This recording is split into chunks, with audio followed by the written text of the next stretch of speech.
The sea is a mirror tonight. No radar sweep, no blinking GPS icons, no satellites quietly watching from far above. Just black water rolling under a pale strip of moonlight, whispering against the hull of some vessel you can't quite see. Somewhere ahead, you imagine the glow of a lamp in the wheelhouse, the faint hum of an engine breathing in rhythm with the waves. Perfectly ordinary, except out here in this dark, ordinary nights have a habit of turning into something else. Before the black box, before satellite relays, before anyone could track steel from space, the sea was the final word. It took what it wanted and offered nothing in return. When something vanished, it didn't echo. It was simply gone. No signal, no distress call. Only the hiss of salt spray and the slow breath of the ocean sealing itself shut. You picture yourself standing on a lonely dock lantern in hand watching the last lights of a ship fade into night. That's the last anyone sees of her. After that, she belongs to the water. The thought makes your skin prickle. The breeze smells faintly of rust, like the seas hinting at what it's holding. And here's the thing. These aren't ghost stories told in some waterfront bar to tourists with too much rum in them. These are real disappearances. Documented, recorded, mourned. Ships that carried people who ate breakfast, complained about the weather, and planned for home. Until everything changed. Some went down screaming. Others simply ceased. You can almost hear them if you close your eyes. The dull clang of boots on deck, the soft ping of a radio signal heading for an operator who will never answer. These sounds blur into the hush of waves, and you wonder if the sea keeps them folded deep under pressure, waiting for someone to listen. You probably won't survive this, by the way, not if you were actually there. These stories are bigger, colder, and far less forgiving than you or me. And still, ships go out. Crews climb aboard. Because the sea calls and people answer. So before you get comfortable, take a moment to like the video and subscribe, but only if you really like what I'm doing here. And if you're listening in the dark somewhere across the world, drop your location and your local time in the comments. I want to know who else is out here with us drifting along. The stories ahead will carry you through storms and silence into war zones and places where compasses stop making sense. They'll take you to the cold bottom of the Atlantic, into blacked-out corridors filled with water, through fog so thick you can't see your own hands, and across burning seas. Now, turn off the lights, maybe turn on the fan for some soothing noise, and let's get started on tonight's journey together. The year is 1918, and the war is still grinding away across the Atlantic. You're standing on the sun-warmed deck of the USS Cyclops in the harbor of Rio de Janeiro. The ship is impossible to ignore, over 540 feet of steel towering cranes, and holds big enough to swallow a small town. She's the largest collier in the United States Navy, built not to fight, but to feed the war machine, her hull designed to carry iron and coal, and now something rarer, manganese ore. The air smells of salt and the faint metallic tang of dust. You wipe it from your sleeve, though it's pointless. Everything here is coated in it. Dock workers move in ant-like precision, guiding carts and cranes as hundreds of tons of ore pour into Cyclops' belly. It's heavy stuff, darker than coal, leaving a smear on your palm if you touch it. Steel makers will turn it into armor plate and gun barrels, but right now, it just sits in the cavernous hold, an unmoving weight that hums quietly in the back of every sailor's mind. There's no sense of danger here. The officers move with casual authority.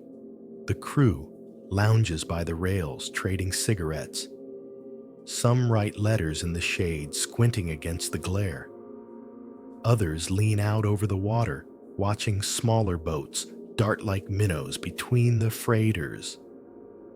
If anyone is thinking about what's ahead, a northbound run to Baltimore with a quick stop in Barbados, they're not saying it. The sea is calm. The weather's clear. The Cyclops has been on this route before.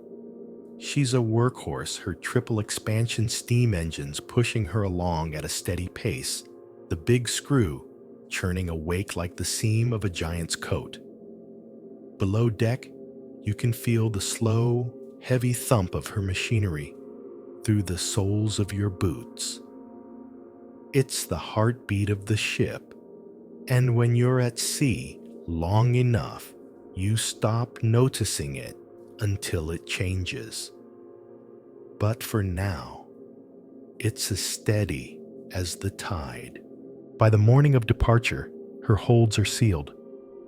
The manganese dust hangs in the air like the ghost of the cargo.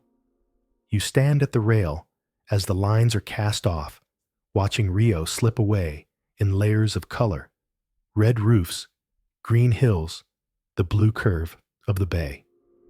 The Cyclops points her bow north, the engines thrum, and the city shrinks until it's just a smudge in the haze. Out at sea, routine takes over. Watches are kept meals, served decks, scrubbed. The passengers, a handful of civilians catching a ride on a naval schedule, spend long afternoons reading or pacing the deck. A few of the younger crewmen use the still weather to strip to their undershirts and lounge by the forward gun mount, though the gun is more for show than real threat here. You notice the captain, George W. Worley, making his rounds. He's German-born, a little stiff in his manner, with a heavy brow that makes him look perpetually thoughtful or perpetually suspicious. Some sailors avoid his gaze. Others simply nod and go back to work. His reputation is complicated. He runs a tight ship, but there are whispers about his temper and his private life. None of it seems to matter much on a day like this, when the horizon is a clean, unbroken line. Days slide past, marked only by the changing shape of the sea and the shift of the sun. The Cyclops reaches Barbados without incident, her stop brief and uneventful. Cargo is checked logs signed, and then she's back underway on March 4th, her prow slicing into the open Atlantic. That's the last confirmed sighting. There's no storm, no distress call, no drifting wreckage. The days come and go, and the ship does not arrive. At first, it's just a delay. Ships run late. But then the Navy begins to search. Orders fly wireless stations, crackle patrol vessels, sweep the sea lanes between the Caribbean and the American coast. They find nothing. It's not just the loss that stuns people, it's the absence of anything at all. An iron ship, half the length of a city block, carrying more than 300 people, has simply been erased. Families write letters to the Navy, asking if maybe their sons missed the ship in port. Wives refuse to put on black. Some set an extra place at the table. A few turned to seances, convinced they might hear something from the other side. The official inquiries chase theories like gulls after a wake. Some say the ship's spine gave way under the weight of her cargo, snapping her in two. Others suspect a German U-boat attack plausible in wartime, though no German records mention her. A few point the finger at Captain Worley, suggesting sabotage or desertion, but the theory collapses under its own lack of evidence. If he'd taken the ship somewhere, where was it? One fact stands out: the Cyclops' wireless set was in working order, and if trouble came slowly, she should have sent a call. But if it came all at once, a catastrophic structural failure, or a sudden capsize, there might have been no time. A perfect vertical plunge could have sealed the hatches, dragging everything down in silence, manganese and all. Historians will later note something stranger. In the decades to come, the Cyclops' two sister ships, Proteus and Nereus, will also vanish without a trace, both carrying the same manganese ore, both along similar routes. Theories multiply: seismic activity, rogue waves, underwater sinkholes. Even the idea of a cursed cargo makes the rounds. The truth is simpler and harder. The ocean is vast, deep, and disinterested. The Atlantic, where she vanished, is scarred with trenches and sudden drop-offs. A wreck could slide into one of those valleys and disappear under layers of silt, hidden from even the most determined searchers. Sonar sweeps have scanned hundreds of miles since finding other wrecks, other ghosts, but never her. Today, the Cyclops remains the single largest non-combat loss of life in U.S. Navy history. 309 names, no graves. Even the Titanic left debris. Even the Lusitania gave the world bodies to bury. The Cyclops left only a blank space in the log, and the uneasy thought that something so large can vanish so completely. Somewhere out there, under miles of cold water, she might still be standing upright in the dark rivets, split decks, silent boots, still lined in rows where men left them before turning in for the night. Or maybe she's been buried completely, nothing but manganese and memory. The ocean doesn't say. It never does. You're leaning against the rail of a different ship now. Not in 1918 Rio, but somewhere in the shifting corridors of history. The Cyclops has vanished from the surface, and what's left behind isn't just an absence. It's a hole people can't help staring into, trying to see shapes in the dark. The U.S. Navy does what navies do: it investigates. They pore over logs, interview the last port officials to see her, and spread a net of ships along her probable route. The report they produce is long on possibilities, but short on conclusions. That's the polite way of saying they don't know. The Atlantic has swallowed bigger things than the Cyclops, but not often without leaving so much as a splinter. And yet the theories come anyway, because the human mind is allergic to a blank page. First, there's the structural failure idea. Cyclops had been carrying an unusually heavy load, over 10,000 tons of manganese ore, much denser than coal, and in this case, loaded unevenly. In theory, that could have stressed the keel, the great steel spine, running the ship's length. If the sea hit her wrong, if the weight shifted, just so she might have snapped like a dropped ruler. In such a case, The ship could plunge almost vertically. The hatches still sealed the weight, dragging her straight down before anyone could climb a ladder or reach a radio. It's tidy, as explanations go too tidy for some. The sabotage theory is less clean, but more alluring. The Captain George Worley was German-born in an age when that was enough to raise suspicion. The war had people whispering about enemy agents everywhere, and a collier carrying vital war material was a tempting target. Maybe he turned her over to the Kaiser. Maybe he scuttled her rather than let her fall into German hands. But this theory has more holes than hull plate. No sign of a rendezvous, no intercepted messages, no sightings of her flying any other flag. Then there's the idea of a U-boat attack. German submarines prowled the Atlantic in 1918, and they had sent more than one Allied vessel to the bottom. But every known U-boat commander kept meticulous logs. Naval historians have combed through them all, and none claimed Cyclops.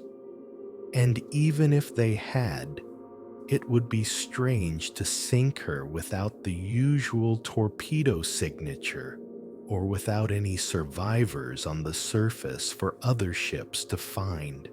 A few engineers point to fire. Manganese, ore itself, doesn't burn, but ships' holds often carry dust from previous coal loads, and coal dust is as flammable as flour in a bakery. A smoldering fire could have weakened the structure until one wave finished her. But if there was fire, why no smoke sighted from other vessels? Why no SOS? And then far down the list, if you even count it as a theory, there's the notion of a geographic anomaly. Today, it gets bundled into talk about the Bermuda Triangle, though that label wouldn't be coined for decades. Cyclops did, in retrospect, pass through the rough bounds of that infamous Triangle Miami to Puerto Rico to Bermuda. And it's not alone there. The later vanishings of her two sister ships, Proteus in 1941 and Nereus in 1941, along with other smaller freighters in similar waters, has drawn a dotted line between them in the popular imagination. In this telling, it's not war or wave or weather, but something stranger. A magnetic disturbance scrambling compasses a sudden microburst, flipping ships like toys, even time slips that pluck vessels out of the present like a magician's handkerchief trick. Scientists shake their heads, but you can't stop the story once it's out. The human mind doesn't just crave answers. It will build them out of shadows if it must. You can almost hear how the stories grow. A sailor's widow swears her husband's last letter hinted at something wrong on the ship. A Barbados dock worker says the captain looked pale the morning they sailed. Another ship's lookout swears he saw a shadow on the horizon the night Cyclops was due to pass. But when he blinked, it was gone. Decades pass, and the silence thickens. In the 1960s, as scuba gear becomes more accessible and deep-sea expeditions turn into front-page news, treasure hunters begin plotting Cyclops' last route. They imagine her lying like a slumbering whale in some deep trench holds, still packed with ore.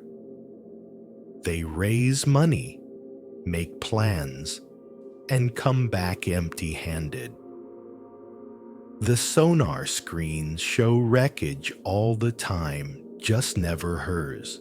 By the 1980s, the ship has passed from mystery into maritime folklore. You can find her in paperback books about unsolved disappearances, her steel hull sketched alongside paintings of galleons caught in whirlpools. The Bermuda Triangle angle gets cemented here. Cyclops, as one of the triangle's crown jewels, proof that something out there swallows ships whole.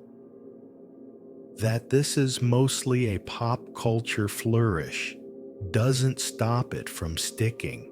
For naval historians, the frustration isn't the wild theories.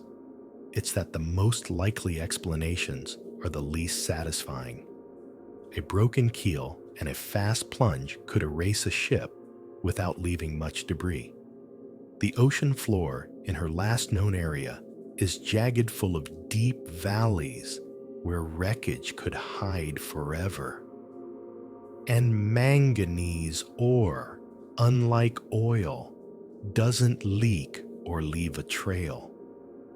You could be right above her and never know. And still, something about her loss bothers people in a way other disasters don't. Titanic hit an iceberg. Lusitania was torpedoed.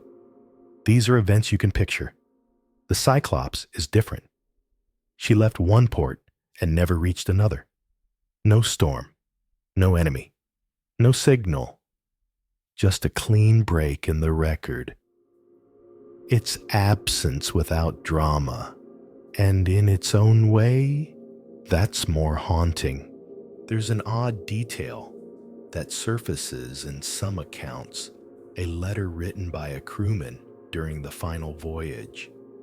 In it, he talks about the unbearable heat in Rio, the constant dust from the ore coating every surface, and how the captain had taken to pacing the deck at night, staring into the water. There's nothing ominous in the words, not really, but it's the kind of letter that in hindsight people turn over and over, looking for a line they might have missed. More than a century later, the Cyclops' entry in the Navy's official records is painfully short, lost at sea, cause unknown. That's it. A sentence for 309 lives. If you close your eyes, you can imagine her still, out there a dark shape in the black water decks, silent engines, long cooled. You might be the first human eyes to see her in over 100 years, if you ever found her. But the ocean is not in the habit of giving back what it takes.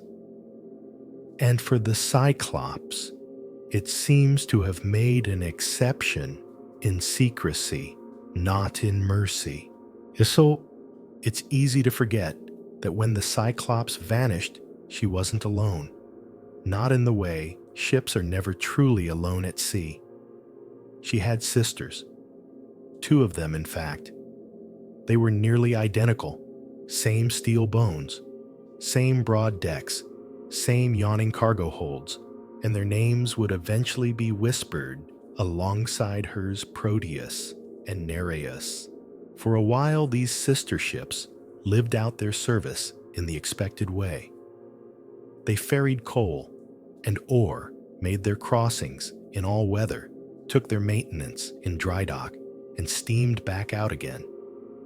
But history has a dark sense of rhythm, and before long, the same quiet hand that had plucked Cyclops from the surface seemed to reach for them too.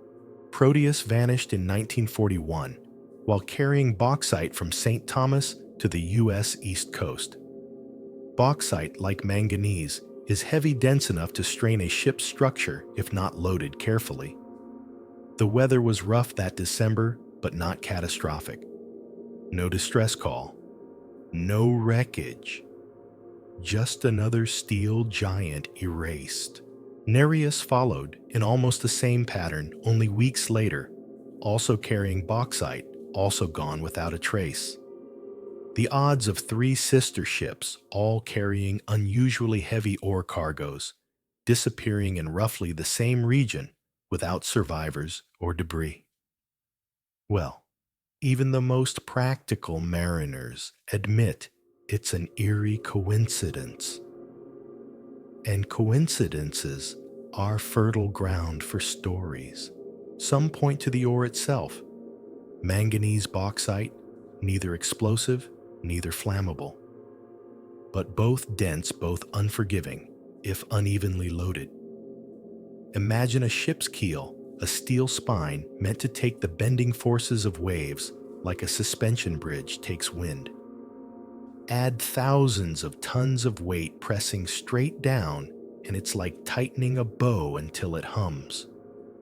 One flaw, metal fatigue, a crack from years of pounding seas, and the bowstring snaps. The ship could fold mid-ocean, and the sea would do the rest. The cargo curse theory is less scientific, but sticks in the mind. It doesn't just suggest bad luck. It suggests the material itself carries a kind of malice. In this version, the ore is a magnet for disaster-pulling ships. Down the way, a lodestone pulls a compass needle. There's no evidence for it, but people tell the story anyway, because it gives shape to the shapeless. And then there's geography. Draw a map of the routes these ships sailed, and you'll see the same broad triangle Caribbean ports up to the US coast, skirting the deep Atlantic trenches. This is the region that would decades later be branded as the Bermuda Triangle, a marketing stroke for mystery writers, but also a shorthand for a zone where disappearances have clustered. Whether that's due to magnetic anomalies, freak weather, or just the sheer volume of ship traffic is still debated. Theories spiral outward from there. Rogue waves, walls of water, big enough to roll a ship in seconds. These are no longer maritime myth. They've been measured from space caught on radar, documented by stunned survivors. In the wrong place at the wrong time, even a ship as large as Cyclops could have been tipped past recovery. Another possibility is seismic activity.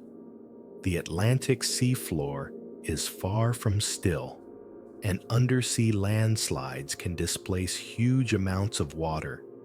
A ship caught over one could be pulled down, as if into quicksand, disappearing before a crewman could climb the ladder to the radio. The trouble is that every theory, no matter how dramatic or mundane, hits the same wall: the absence of proof. It's one thing to point to a structural weakness. It's another to prove it without the wreck. And the ocean guards that wreck well. In the years after her loss, the Navy maintained an official silence about the stranger explanations. You can't put possibly sailed into a time warp in a military report. But outside official channels, sailors superstitious by nature passed the story along in mess halls and dockside bars. By the 1960s, the Cyclops had been absorbed into the broader folklore of the Bermuda Triangle. Popular magazines were the worst offenders, or the best, depending on your taste. They ran lurid covers showing the ship sailing into a green mist or being dragged under by some unseen hand. They claimed the crew might still be alive, trapped in a parallel ocean where the war never ended.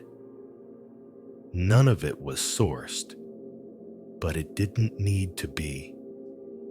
The lack of answers was the point. And yet, for all the pulp drama, there's a more human layer here that gets overlooked. Every theory, every headline was read by families still waiting for word. Mothers kept lamps in the window for decades. Children grew up with fathers whose last known address was at sea. One boy became an engineer, designing sonar systems convinced he'd find the ship himself one day. It's those lives, the ones cut off in mid-sentence, that make the Cyclops and her sisters different from other wrecks. They aren't just names in a ledger. They're the reason the story still has weight. You can talk about manganese density and keel stress all you want, but it's the image of a crewman leaning on a rail at sunset, not knowing it's the last sunset he'll ever see, that stays with you. Modern searches have tried to pierce the mystery. In recent decades, deep-sea expeditions have mapped hundreds of square miles of the seafloor in the region, finding long-lost submarines, sunken merchant ships, even World War II bombers. But Cyclops has remained hidden. Some searchers believe she's intact, buried in silt in one of the deep trenches. Others think she broke apart in the descent, her pieces scattered beyond recognition. Even with today's technology, satellites, autonomous submersibles, side-scan sonar, the ocean is still big enough to lose something this size forever. And that's perhaps the most unsettling truth. We think of the sea as charted, known, conquered. But the Cyclops and her sisters are proof it's not. So, the stories keep circulating because they fill the silence. They turn a missing ship into a living question, one you can tell by lantern light on a calm night while the deck creaks and the water slaps softly against the hull. And if you happen to be in that stretch of ocean and the wind drops to nothing and your compass needle shivers without moving, you might remember the Cyclops, the Proteus, and the Nereus, and wonder if you've sailed into their wake. Somewhere down there, 3 massive steel ships might still be resting side by side in the dark, their holds full, their decks empty, their bridges frozen in that last moment before the world went quiet. Or maybe they're scattered across miles of seabed, pieces of a puzzle no one will ever put together. The Atlantic doesn't say. It just moves on. The air is different here, thicker, hotter, smelling faintly of salt and fuel. You're standing on the open deck of the MV Doña Paz, a Philippine ferry making her way across the Tablas Strait. The date is December 20th, 1987, just 5 days before Christmas, and the ship is a floating city. She was built to carry just over 1,500 people. Tonight there are more than $4,000 aboard. It's a number you can feel before you even see it. The decks are crowded shoulder-to-shoulder corridors, packed with families sitting on sacks of rice students, with backpacks tucked under their knees, vendors balancing baskets of fruit between their feet. There's no quiet corner.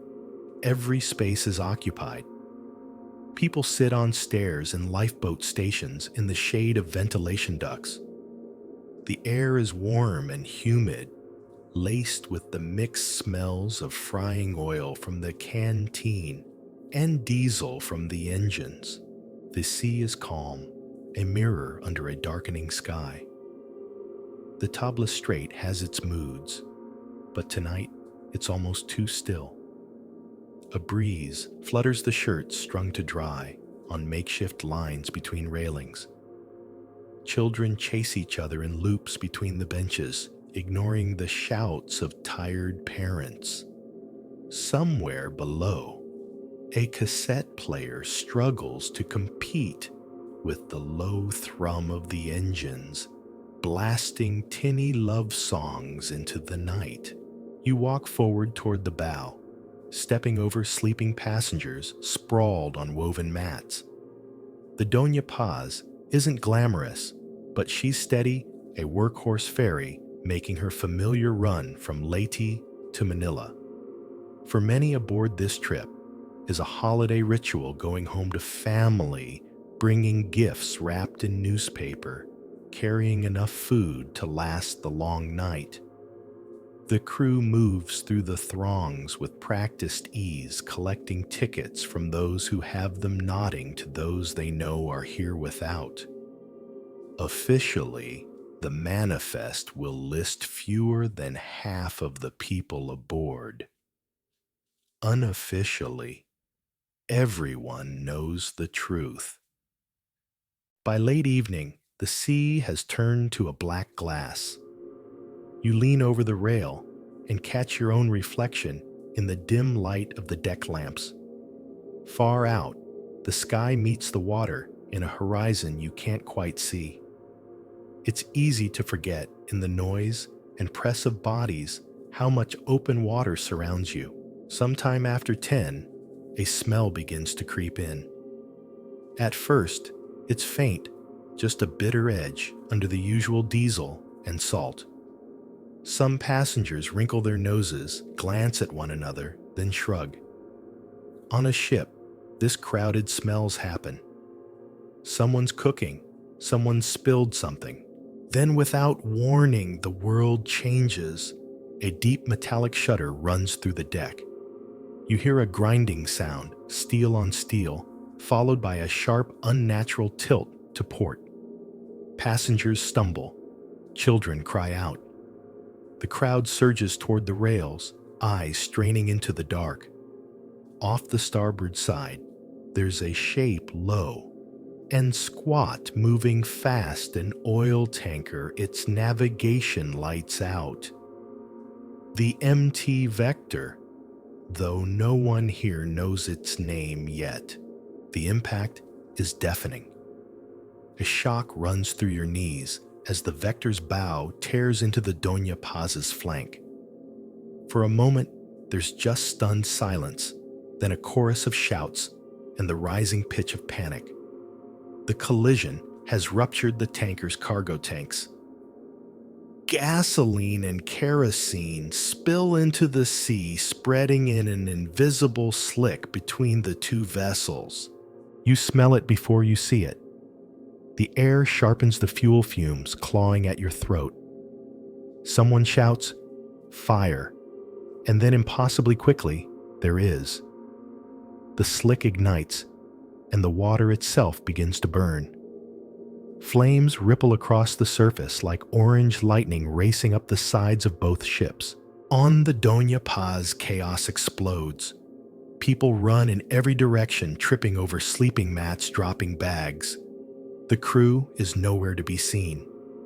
No alarm sounds, no instructions come over the loudspeakers. Lifeboats few as they remain lashed in place. Someone tries to cut one loose with a pocket knife, but the ropes are too thick. You push through the crush of bodies toward the stern heat pressing against your back like an open oven. Smoke rolls along the ceiling of the passageway, stinging your eyes. You pass a family crouched against the bulkhead, the mother clutching two children in her lap. A man struggles with a life jacket locker, yanking at the padlock that keeps it shut.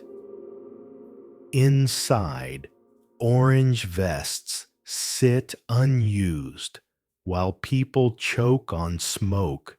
The flames climb the superstructure, eating paint glass and cloth.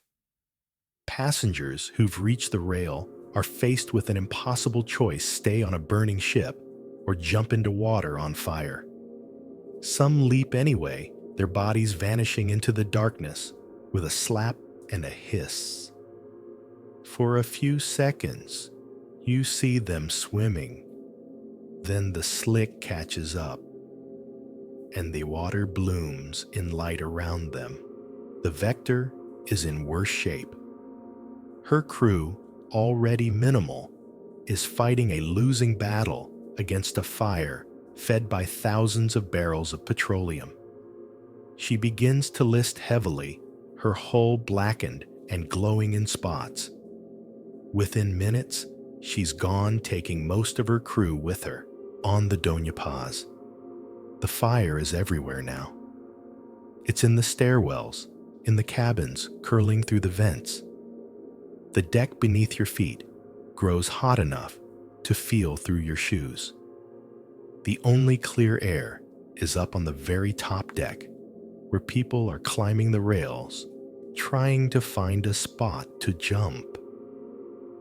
The night is a storm of noise, screams, the crackle of flames, the groan of steel warping. You know the ship won't last much longer. The fire has reached the heart of her. Somewhere below, the engines have stopped. The thrum you felt earlier is gone. The ship drifts ablaze from bow to stern, a torch against the empty Black Sea. The jump is a shock. The air smells of burning metal until the moment you hit the water, and then it's all salt and oil and pain. It's warmer than it should be, and for a moment you don't understand why, until you realize the heat is from the flames still dancing on the surface. You kick hard, forcing yourself under away from the fire. When you surface, the smoke is everywhere, blocking out the stars. You find a piece of wood, maybe part of a door, and cling to it. Around you, other survivors float, cough, cry out. Most will not last. The nearest shore is far, the sea deceptively calm, but full of currents. And there is no rescue coming, not yet. The Coast Guard doesn't even know the Doña Paz is in trouble. Hours pass. The flames burn low the ship, a black silhouette now listing sharply. Eventually, she goes under the hiss of steam louder than the waves. The darkness closes in. By morning, fishermen in small wooden boats find the first bodies. Some are burned beyond recognition. Others look as if they've simply fallen asleep. The scale is unimaginable, thousands dead, and only a couple dozen pulled alive from the water. It will be called the deadliest peacetime maritime disaster in history. And yet, outside the Philippines, the world will barely notice. In the Tablas Strait, the water is calm again, carrying the last bits of ash and charred wood toward the shore. The smell of fuel lingers for days.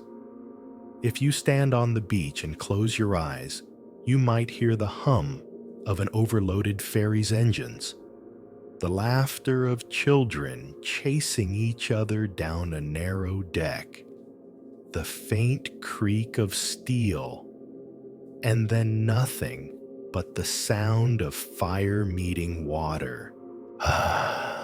Morning over the Tablas Strait brings more than light, it brings the truth. And the truth is a grim, bloated thing washing up against the edges of the Philippines like wreckage the tide can't hide. Bodies bob in the surf. Pieces of clothing snag on mangrove roots. The smell of burned fuel and flesh hangs heavy in the humid air. Even before the officials arrive, the fishermen know this is something beyond imagining. The MV Doña Paz is gone, and so are nearly everyone she carried. But the disaster didn't end when the flames died. In fact, what comes next is the part that leaves the deepest scorch mark, not just on the survivors, but on an entire country's trust in those who run its ships. The first hints of negligence surface within hours. The ship's manifest says there were about 1,500 passengers aboard. This number is repeated on the radio, in official statements, in early newspaper articles. But anyone who set foot on that ferry knows the truth. She was loaded far beyond capacity, crowded enough that passengers had to step over sleeping bodies just to move along the decks. In the days to come, as families search for loved ones who were never even listed on the manifest, the scale of the lie becomes undeniable. The numbers will be argued over for weeks, but the most reliable estimate lands around 4,300 souls aboard the Doña Paz when she collided with the MT Vector. Only 24 people survive. 24. And the Vector, that tanker, was carrying over 8,000 barrels of petroleum products without a single valid license to operate. Her crew was unqualified, some with no papers at all, and her owner had allowed her to sail with broken safety equipment. She had no functioning radio, no proper lights. In the dark, she was a floating bomb, invisible until she was already close enough to kill. Investigators dig deeper. The Doña Paz herself wasn't innocent in this. Her crew's emergency training records were a mess. Some of the lifeboats had rotten ropes. Fire extinguishers were rusted out. Life jackets, when you could get to them, were locked away.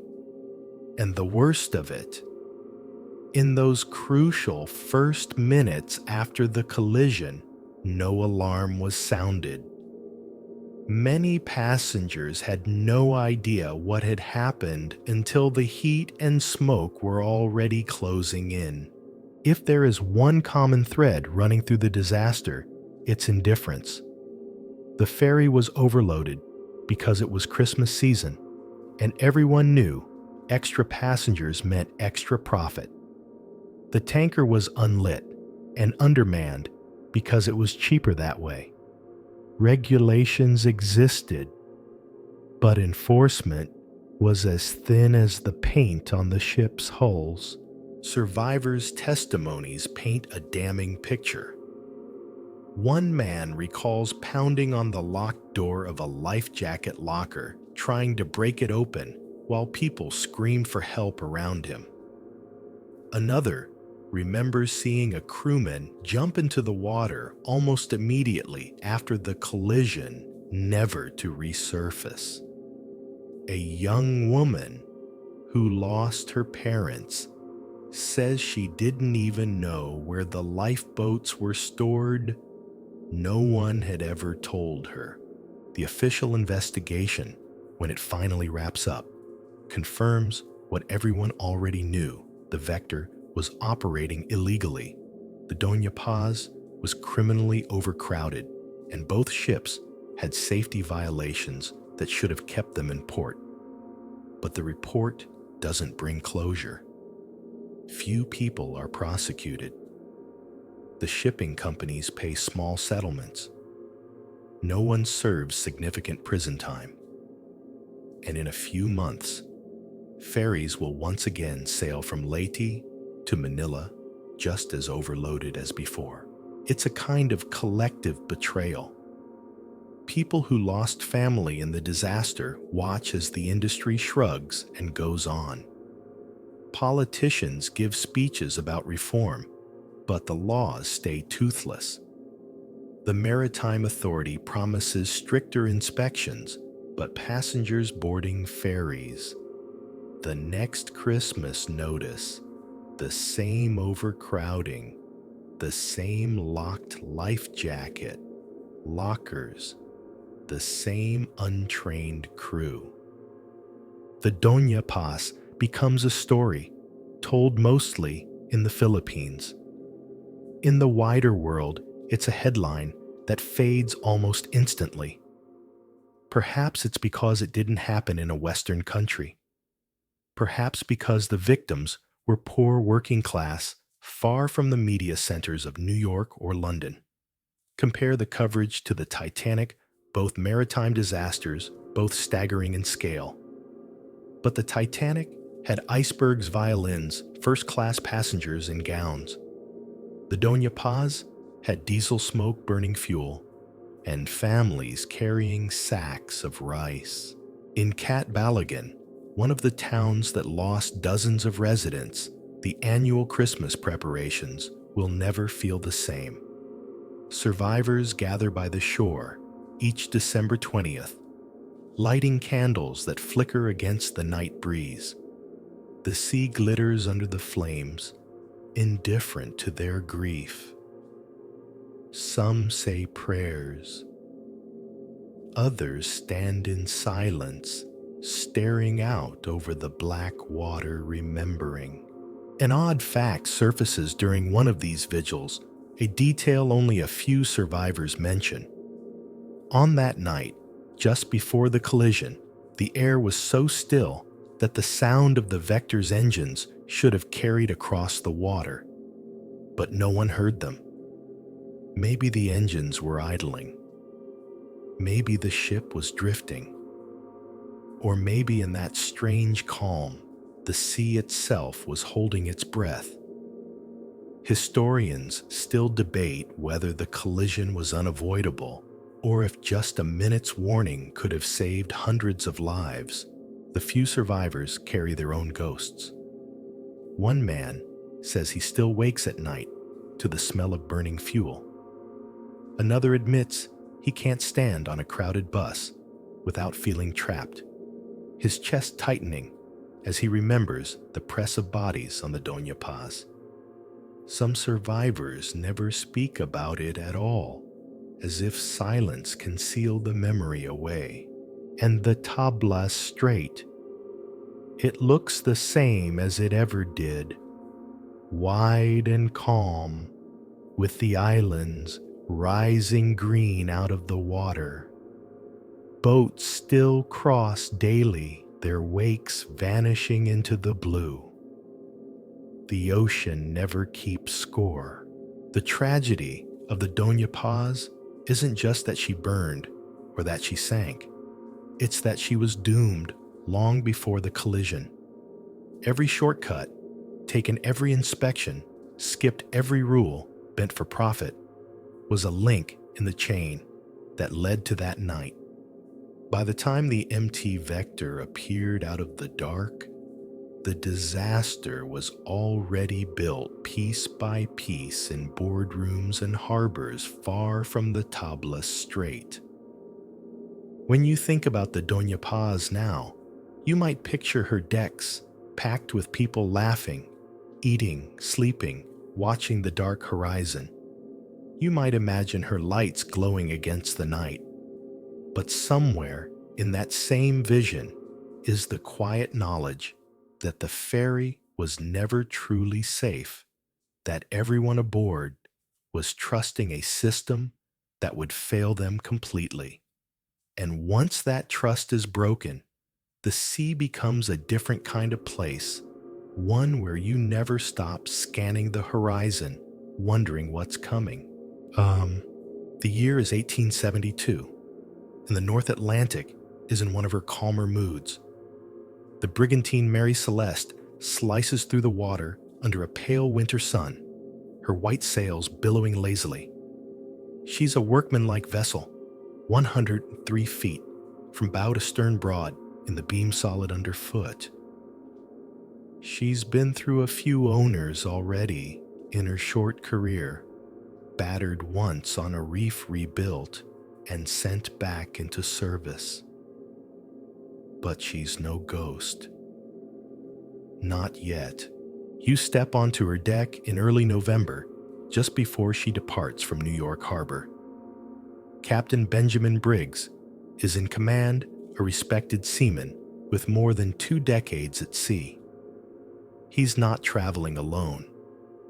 His wife Sarah and their 2-year-old daughter Sophia are aboard, along with 7 crewmen. They're bound for Genoa, Italy, with a cargo of industrial alcohol, 17 new 1 barrels of it. sealed in wooden casks. The dockside air smells of hemp rope salt and the faint sourness of the alcohol leaking from one or two imperfect barrels. Crates are stowed lines coiled, and by late morning, the Mary Celeste drifts away from the pier, her crew waving to the handful of onlookers who stayed to see her off. It's a quiet departure, unremarkable in every way. Days pass in an easy rhythm. The crew works, the sails, keeps the log checks, the cargo lashings. Meals are simple, but hearty salt pork, hardtack, coffee thick enough to stand a spoon in. The captain writes in his log every day, noting wind direction, sea state, and progress. His wife takes Sophia on little walks along the deck. When the weather's fine, the toddler fascinated by the creak of the rigging and the distant gulls that follow in their wake. By late November, the Mary Celeste is deep into the Atlantic. Somewhere out here, the waves turn from green to that deep, impossible blue you only see far from land. The cargo sits below heavy and inert, or so it seems. Industrial alcohol isn't dangerous in a sealed cask, but it evaporates easily, and the vapors are both flammable and intoxicating in high enough concentration. If one cask leaks, it can be just an annoyance. If several do, the air in the hold becomes something else entirely. On December 4th, another vessel appears on the horizon, the Dei Gratia, a Canadian brigantine under Captain David Morehouse. She's also bound for Genoa, and by coincidence, Morehouse is an old acquaintance of Briggs. From the quarterdeck of the Dei Gratia, you watch the Mary Celeste moving strangely not in distress, but oddly trimmed sails set awkwardly, her course wandering. As the two ships close the gap, the oddness sharpens into alarm. No one answers the hails from the Dei Gratia. No one moves on the deck. The Mary Celeste drifts under partial sail, her wheel unmanned. A boarding party rows across. The first step onto her deck feels wrong. The air smells faintly of alcohol, like spilled spirits in a tavern. The ship is sound, no fire damage, no hull breach. The lifeboat is gone. The binnacle's glass cover is shattered, its compass missing. Below deck, the crew's possessions are still neatly stored. The captain's cabin is tidy, his clothing laid out, as if waiting for him to return. In the galley, there's food in the cupboards, water in the tanks, and no sign of struggle. The last log entry is dated 10 days earlier, on November 25th. It notes nothing unusual, just a position about 400 miles east of the Azores. The cargo hold is another story. Several of the alcohol casks are empty, their staves reeking of the potent liquid. Whether they leaked in the heat or were damaged during loading is unclear, but the vapor in a closed space like that could have been alarming, possibly enough for Briggs to order a temporary evacuation in the lifeboat. If that lifeboat's painter line had parted, the wind could have carried the Mary Celeste away, leaving her people stranded in open water, or maybe not. That's the thing with the Mary Celeste, every plausible theory leaves a shadow. Mutiny. There's no sign of violence, and the crew's belongings are untouched. Piracy. Why leave a perfectly good ship and all her cargo behind Seaquake waterspout? Each explanation feels like trying to patch a sail with too small cloth. Morehouse orders the Mary Celeste sailed to Gibraltar for salvage. The legal proceedings there are almost as strange as the discovery itself. Rumors swirl about insurance fraud, though nothing sticks. The salvage court suspicious, but without evidence of foul play awards. Morehouse and his crew only a fraction of the usual reward. Meanwhile, the Mary Celeste herself returns to service. She sails for another dozen years under various captains, but her name is now a bad luck charm. Crews whisper about her in portside taverns, claiming she's cursed. Some say they hear footsteps on her deck at night when no one's there. Others swear she changes course on her own. Whether these tales are the product of too much rum or the restless minds of sailors in lonely seas is anyone's guess. Her end comes in 1885 when her then-owner deliberately runs her aground in Haiti in an attempt to commit insurance fraud. The reef tears her hull open and the sea pours in.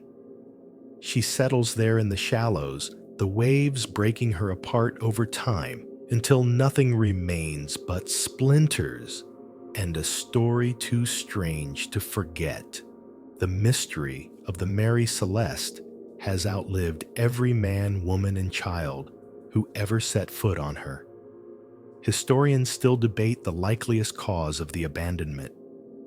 Was it fear of explosion from the leaking alcohol? A sudden waterspout? A navigational error leading them to believe they were closer to land than they were? Or something stranger? A disappearance into the kind of emptiness that needs no explanation, because the ocean itself is enough. If you stand on a modern ship in that same stretch of the Atlantic, you'll see nothing to mark the spot. The water rolls on, just as it did the day the Mary Celeste was found. But maybe, just maybe, if the wind is right, you'll hear the faint creak of rigging and the slap of loose canvas. And for a moment, you might look to the horizon, expecting to see her sails slack, wheel unmanned, waiting for someone to finish the journey she started. The Mary Celeste should have faded into the long list of forgotten ships, just another insurance write-off, rotting on a reef somewhere in the Caribbean. But she didn't. Somehow, her story kept floating, buoyed by something stronger than oak or canvas. Part of it was the mystery, sure. People love a good, unsolved case. But there was something else, a lingering chill in the way she had been found, sails up and ship intact, yet empty of life. After her abandonment in 1872, the Mary Celeste's career was almost aggressively ordinary on paper, but in reality she was like a stage actor whose name had become forever linked to one infamous role. Every port she entered, the whispers came first. That's her, the ghost ship. Superstitious crewmen crossed themselves before boarding. Some refused, outright forcing owners to scrape together skeleton crews from the least experienced or the most desperate. Her owners changed her registry. Her roots even tried to repaint her to disguise her identity, but it was no use. Her name was inked in maritime gossip. The ship might have been sound, her timbers tight, her rigging reliable, but no amount of maintenance could fix her reputation. She sailed on nonetheless, through the Mediterranean, the Indian Ocean, the West Indies. Each voyage added small, strange details to her legend. A sailor claimed the wheel spun in his hands, though no one had touched it. Another swore he saw a woman's face reflected in the binnacle glass when he was alone on deck. More than one captain reported a persistent feeling of being watched, as if someone unseen was pacing the deck with them at night. By the early 1880s, she was a hard ship to insure, not because she was unsound, but because of her long trail of unlucky owners. That trail ended with Captain Gilman Parker, who bought her for a bargain price in 1884. Parker wasn't in it for the long haul. He hatched a plan to load her with a cargo of junk shoes, cheap food, and a few barrels of rum, then run her aground on the reefs of Haiti and claim the full value from his insurer. In late 1884, the Mary Celeste left port for her final voyage. The crew, likely aware of the scam, went along with it. After all, insurance fraud wasn't unheard of in the 19th century. But the execution was sloppy. Parker drove her onto Rochelet Reef, near the island of Gonave, tearing her open on coral. The locals looted what little cargo there was, and the ship began to break apart in the surf. When the fraud was discovered, Parker and 2 accomplices were arrested in Boston. Though they escaped with minimal punishment, the scandal only cemented the Mary Celeste's place in maritime infamy. She was no longer just a ghost ship. Now she was a cursed one. Meanwhile, back in Gibraltar, the 1872 abandonment case refused to close in the public imagination. Rumors multiplied. Some claimed the crew had been murdered by pirates and their bodies dumped at sea, though why the pirates would leave the cargo untouched was never explained. Others insisted Briggs had gone mad, killed his crew, and family, then thrown himself overboard. Still others whispered about sea monsters, giant squids, or serpents that had snatched the crew one by one. By the late 19th century, the Mary Celeste was firmly in the hands of fiction writers. In 1884, a young Arthur Conan Doyle, yes, the future creator of Sherlock Holmes, published a short story inspired by the case. He renamed her. The Marie Celeste altered the details wildly and turned the crew's disappearance into a bloody mutiny ending in mass murder. The story was printed as fact by some newspapers, further muddying the waters between history and invention. This blending of truth and fiction became part of the ship's afterlife. Historical accounts, official documents, and pure invention mixed so thoroughly that even seasoned historians had trouble untangling them. People remembered facts that never happened, like pools of blood on deck, or the ship being found in the Sargasso Sea. None of it was in the original reports. But once a ghost story takes root, it doesn't matter what's true. It matters what's told. Modern historians, armed with access to original court documents and logs, tend toward a more mundane explanation. They point to the leaking alcohol casks and the possibility of vapors building in the hold.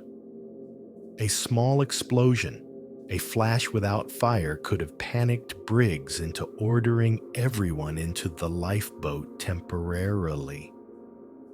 A sudden change in wind, or a parted tow line could have separated them from the ship, leaving the Mary Celeste to sail on alone.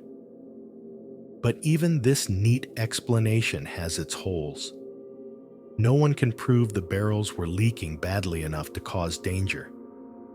And if Briggs was cautious enough to evacuate temporarily, why not take the ship's papers, or at least the chronometer, with him? Why leave the cabins so tidy, as if everyone expected to return in minutes? The truth is that the Mary Celeste lives in the gap between reason and imagination. Every plausible theory explains something, but leaves something else dangling. That dangling thread is what keeps her in the public mind long after other ghost ships have been forgotten. In a way, she became the template for maritime mysteries that followed a ship found adrift, seaworthy cargo intact, crew vanished. Whenever a modern vessel turns up, abandoned journalists can't resist dusting off her name.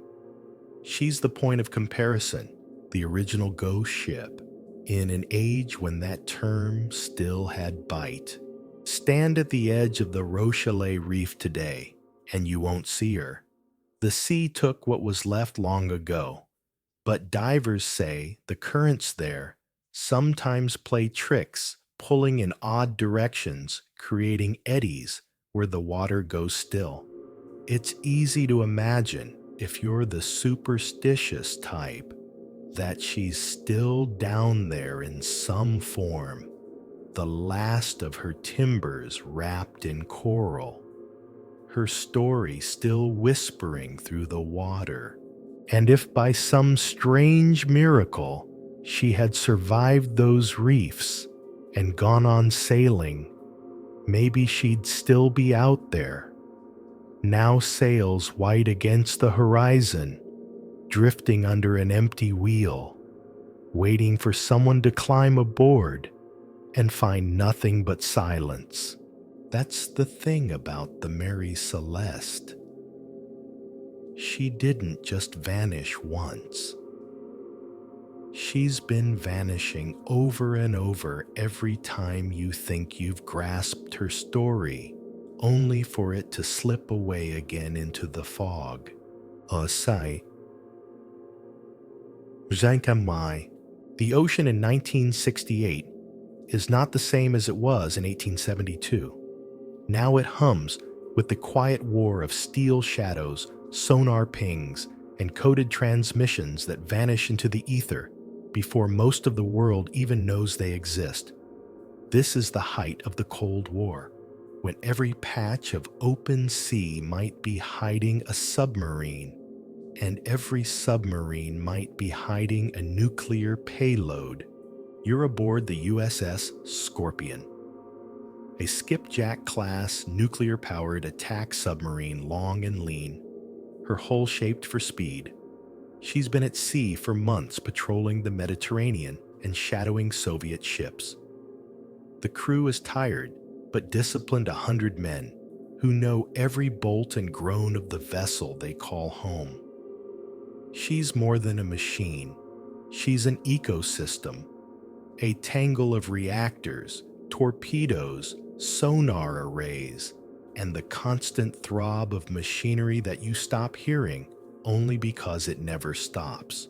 On May 22nd, the Scorpion is heading back to her home port in Norfolk, Virginia. She's running deep in the Atlantic southwest of the Azores, making just over 18 knots. Her last radio message is routine position speed, estimated arrival time. Nothing about mechanical trouble. Nothing about enemy contact. And then, nothing at all. Back on shore, there's no panic at first. Submarines run silent for stretches all the time, and it isn't unusual for days to pass between communications. But as the hours roll into a day, and the day into two, the mood shifts. The Navy quietly begins to search, sending out messages she can't or won't answer. By the end of the week, they know. The Scorpion isn't just late, she's gone. The Navy announces her loss on June 5th. 191 wives, parents, and children are told their husbands, sons, and fathers will not be coming home. No cause is given. No wreck has been found. That's the thing about submarines. When they go missing, they don't leave flotsam on the waves. They go straight to the bottom, often in pieces in places so deep and dark that the ocean swallows them whole. For the Scorpion, the Navy mounts an unprecedented deep-sea search, using the most advanced equipment available, including towed camera sleds and triangulated sonar mapping. It takes 5 months, but they find her. She's in more than 11,000 feet of water, lying on her side. The bow is crushed. The sail twisted, the hull ruptured in several places. Photographs taken by deep-diving submersibles showed debris scattered across the seafloor, torpedo tubes bent, and empty hatches ripped open, jagged metal curling like paper. The images are grainy black and white, lit by harsh floodlights. They're the only eyes that will ever see this grave in person. The cause. That's where the certainty ends and the theories begin.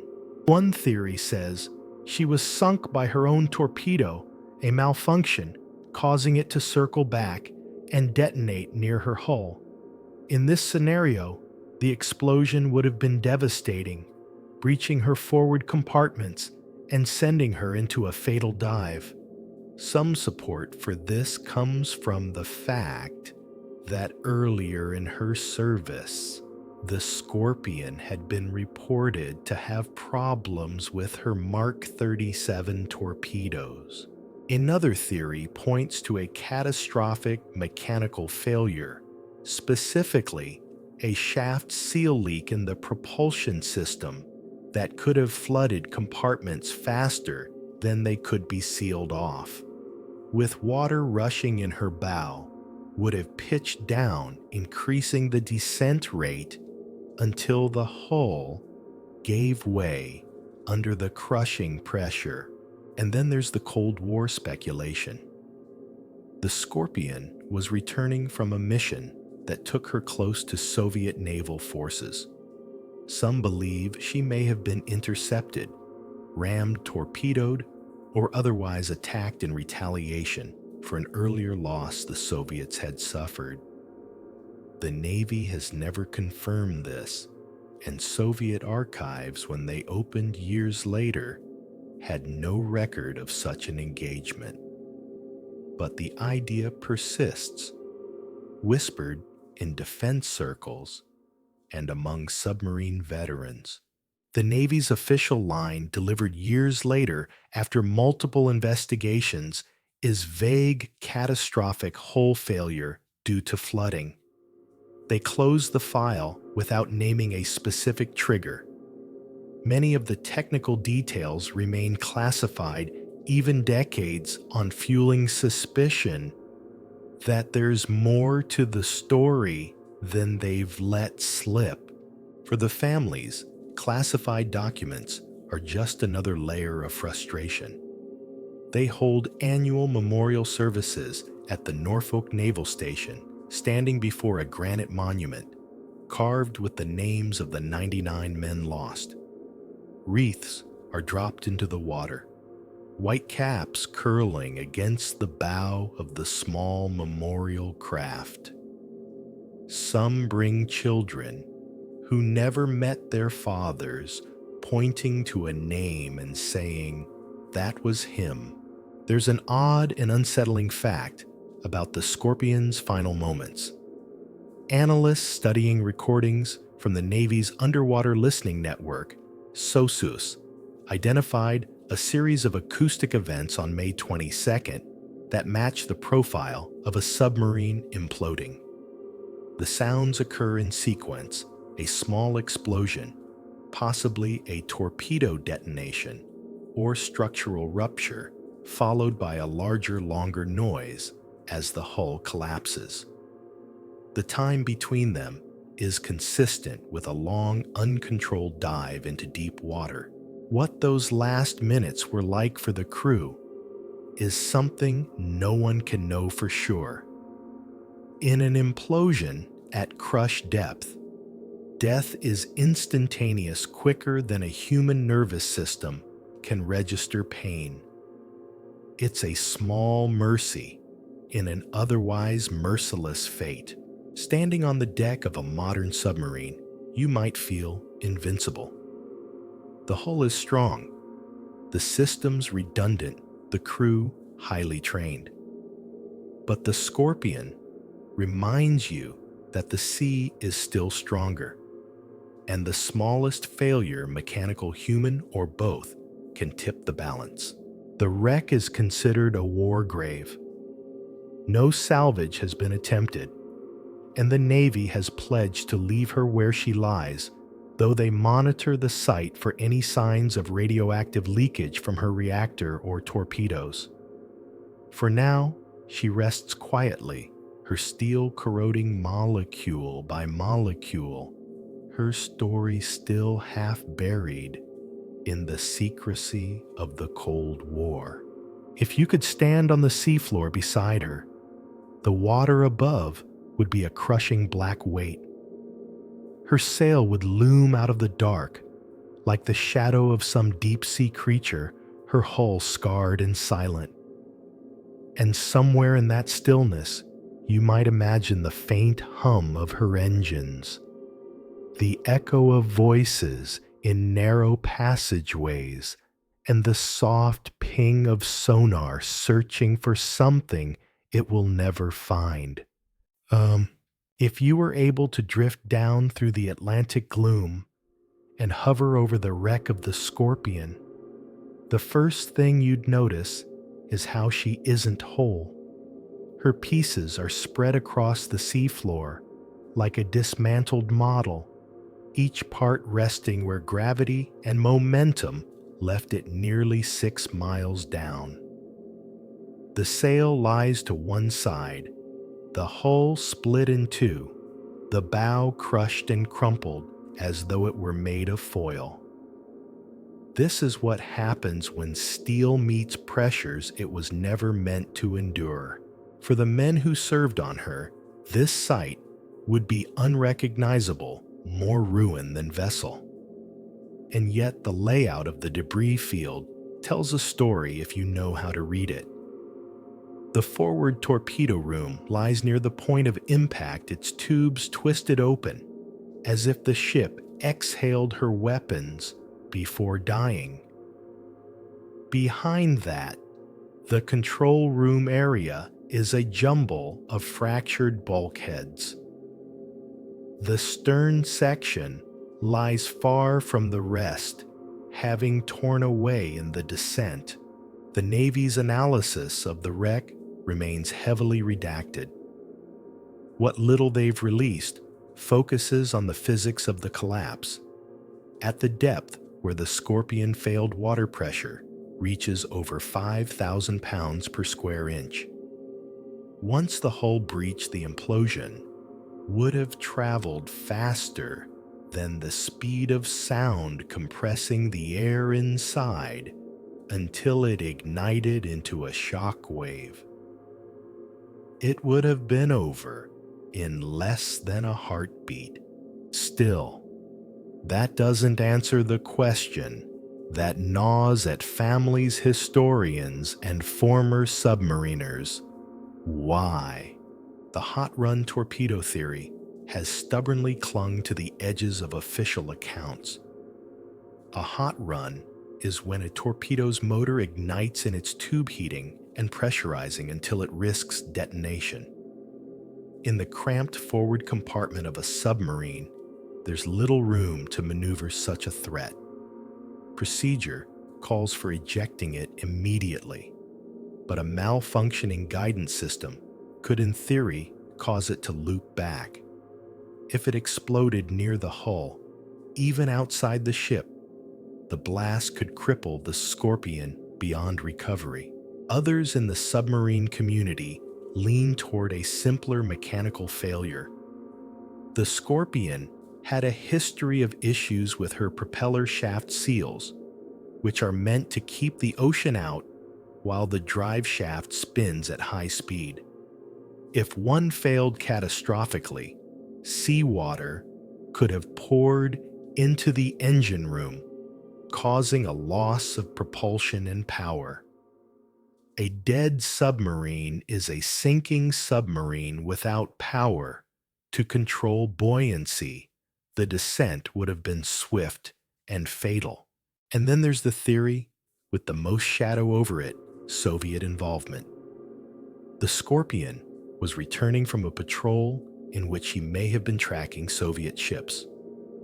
Earlier in 1968, a Soviet submarine, the K-129s, was lost in the Pacific under mysterious circumstances, and some theorists believe the Scorpion's demise was a direct act of revenge. The problem with this theory is evidence, or rather, the lack of it. Soviet records opened after the Cold War do not mention such an encounter, and both US and Russian naval veterans have publicly doubted the plausibility. Still, the idea persists because the Cold War bred stories where absence of proof was often taken as proof itself. For the families, the cause matters less than the absence. What they have are names etched in granite and the ritual of remembering. Each year, at the Scorpion Memorial in Norfolk, sailors in dress whites stand rigidly as taps plays. The Atlantic stretches out just beyond the seawall, a reminder of where their shipmates rest. Widows lay flowers. Children, many now grown, trace the engraved letters with their fingertips. Some of them have brought their own children, passing down the memory, the way you'd pass down a folded flag. There's an odd comfort in these ceremonies. For a few hours, the loss is shared, carried by a crowd instead of alone. But once the speeches are done and the wreaths are set adrift, the families go back to a quieter kind of grief, the kind that sits on a shelf with a photograph in uniform, the kind that returns every time you hear the low thrum of engines in a movie. A former crewman from another skipjack-class sub once said that every time he stepped aboard, he thought about the Scorpion. He wasn't afraid submariners can't afford to be afraid, but he carried her as a reminder that the sea doesn't play favorites. A design flaw, a moment's inattention, or just bad luck could turn any patrol into the last. Even now, decades later, the wreck remains a closed chapter in the Navy's books. They check the site periodically to ensure no radioactive leakage is detected from her nuclear reactor or torpedoes. For the most part, she lies in peace, slowly succumbing to the corrosion that claims all things in salt water. But every so often, a sonar operator on a passing research vessel will notice an odd shape on their screen, an elongated shadow lying far below the reach of light. And in that moment, the Scorpion surfaces again in memory, as real as she was on the day she left port. You can picture her crew moving through narrow passageways, joking over coffee in the mess, adjusting dials and valves in the warm hum of the control room, never suspecting that history had marked their voyage as the last. Historians still debate whether the Navy knows more than it's admitting. Some point to declassified documents that hint at recovered debris pieces small enough to bring up from the abyss. Others cite unnamed sources who claim the SOSUS listening posts recorded 2 distinct explosions, not one. Without the full record, speculation is inevitable. What isn't speculation is the Scorpion's loss was a blow to the Navy's confidence in its submarine force. Procedures were reviewed, equipment was upgraded, and the importance of rapid communication during mechanical failures was reinforced in training. Her story became a cautionary tale in submarine schools, a reminder that even the most advanced vessels are never beyond the reach of disaster. If you could swim through her wreck today, you'd see the outlines of that caution in every jagged edge. The passageways would be choked with silt, the control panels coated in a fine layer of rust. The crew's personal spaces would be long since stripped bare by the sea. But the layout would still tell you where men once lived, worked, and hoped. The ocean above would press down in unbroken darkness, indifferent as ever. And somewhere in the shadow of that steel grave, you might feel the truth that unites all these maritime disappearances from the Cyclops to the Scorpion. The sea keeps her secrets, and she has more patience than anyone looking for answers. You can smell the tropics before you see them. Warm, damp air curls in through the open doors on the bridge of the SS El Faro, carrying a mix of salt oil and the faint sweetness of land somewhere far beyond the horizon. It's late September 2015, and the 790-foot cargo ship is running her usual route from Jacksonville, Florida, down to Puerto Rico. She's stacked high with containers, cars, frozen food electronics, steel boxes lashed tight and towering over the deck like a small skyline. She's an old ship, by merchant standards launched in the 1970s, but kept alive by retrofits and routine maintenance. Her crew of 33 moves easily through her spaces, the cavernous cargo decks, the narrow companionways, the bridge perched high above it all. The engines thrum steadily, a heartbeat, felt through the soles of your boots. The captain, Michael Davidson, is a man who spent most of his life at sea. His voice is calm, deliberate, the kind that makes you believe he's got every contingency mapped out in his head. He's been watching the weather for days. In the Atlantic, a tropical storm named Joaquin has been spinning itself into something bigger, clawing for hurricane status. Its projected path wavers, but the most recent forecasts show it tracking just north of the Bahamas, close to El Faro's route, but not in theory close enough to block it. Out on the open water, weather is a moving target. Forecasts can't keep up with the way a storm breathes, expands, shifts its weight. But there's another factor: schedules. Cargo ships run on them like trains.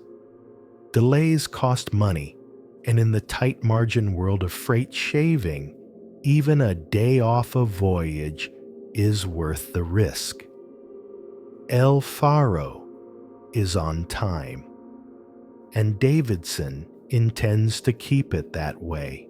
As the ship pushes east-southeast, the seas begin to grow.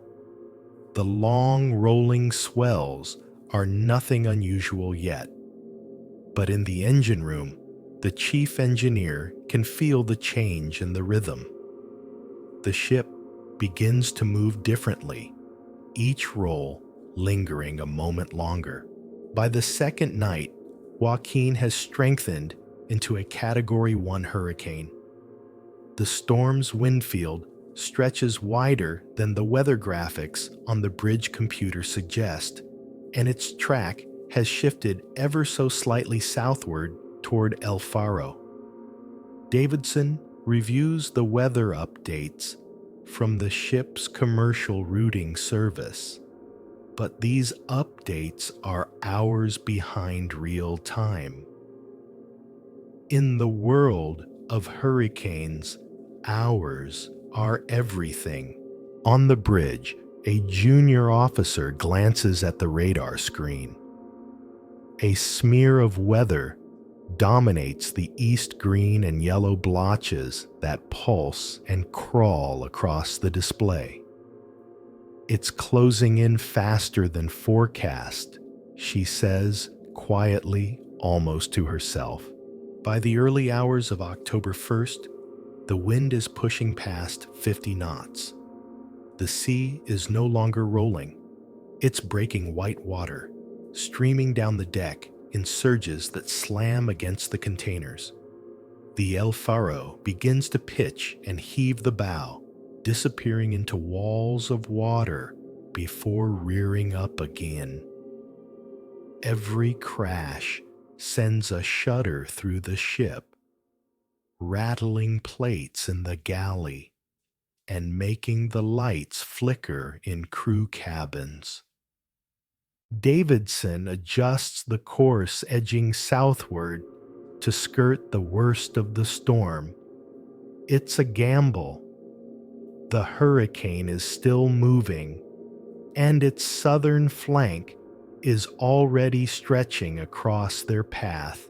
Below deck, the engineering team monitors the lube oil systems, the propulsion plant, the generators that keep everything from the radar to the coffee maker running. In weather like this, the systems are under strain, not just from the motion, but from the constant spray and salt, the vibrations that shake loose anything not bolted down twice over. By dawn, Joaquin is a Category 3, its eye just 35 nautical miles north of the ship. The El Faro is now deep in its outer bands. The wind howls through the rigging. The rain doesn't fall so much as it flies sideways, stinging any exposed skin. The seas are cresting at 30 to 40 feet. On deck, water sluices over the lashings, tugging at the containers. Somewhere aft, a loud metallic bang echoes something shifted. In the engine control room, alarms chirp. The crew traces it to a lube oil problem in the main propulsion system. The storm's violent motion is making it harder for the pumps to maintain pressure. Without pressure, the massive, slow-speed diesel engine that drives the single propeller could trip offline. Davidson is told about the problem but holds course. They're committed now. Minutes later, the El Faro sends out a routine check-in via satellite phone. There's no distress, no urgency, just position weather and status. But in the background, the sea is building even higher. By mid-morning, the ship's heel to starboard is more pronounced. The cargo lashings are groaning. The weather service data on Davidson's terminal is now more than 6 hours old, and the most recent National Hurricane Center track, updated in real time, shows the storm directly over their route. But that update isn't on the bridge. The communications officer has it in the ship's email system, but no one's pulled it up yet. A rogue wave smashes over the bow, pounding the hatch covers. Water funnels into the starboard scuppers, slamming against the coaming of the cargo holds. Somewhere down there, seawater is finding its way in.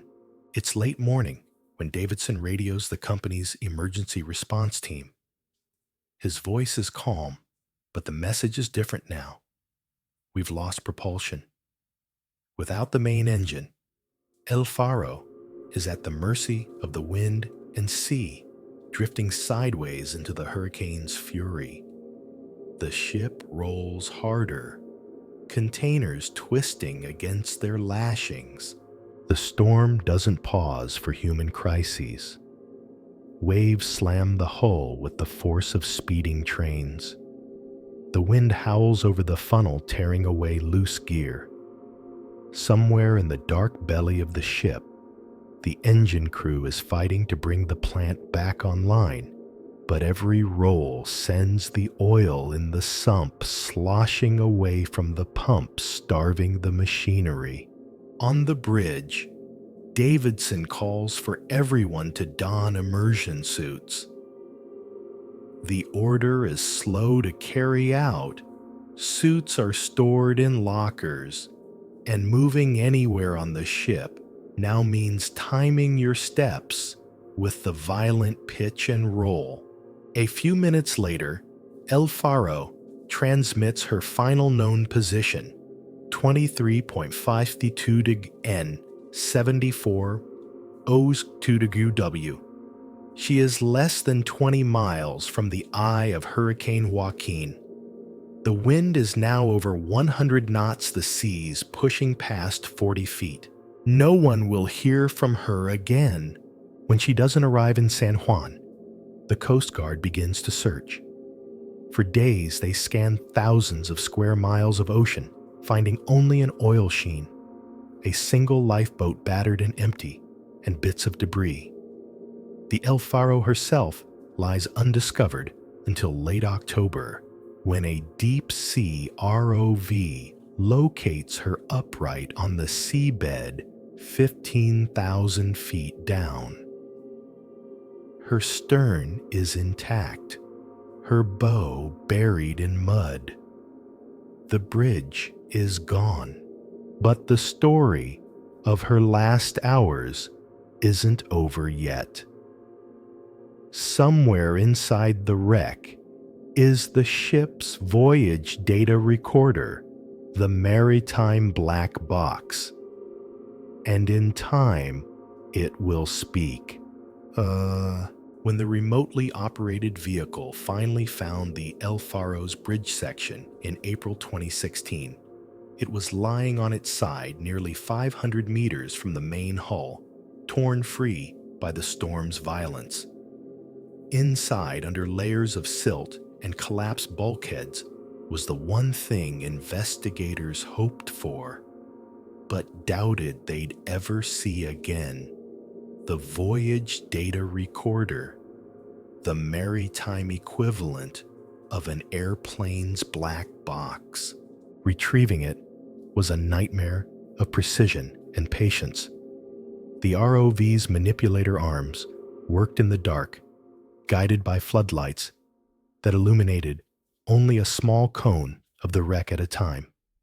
The recorder was wedged among twisted beams and panels half buried in debris. After hours of delicate maneuvering, they lifted it free and began the long, careful ascent to the surface.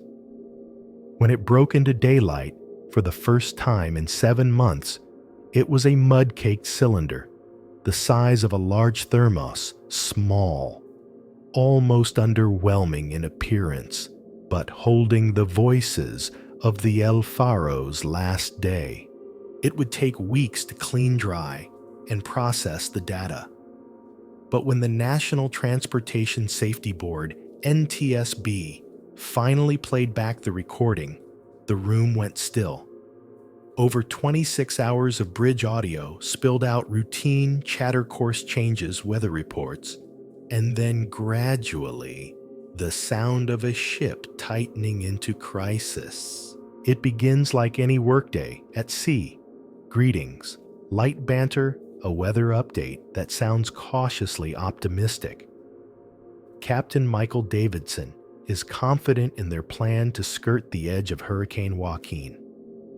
The officers discuss wind and swell like seasoned mariners trading notes on barometer readings and radar sweeps. In the background, you can hear the steady hum of machinery and the occasional rattle of the bridge door in its frame. As the hours pass, the tone shifts. The weather updates they receive from their commercial routing service are increasingly out of sync with what's happening outside.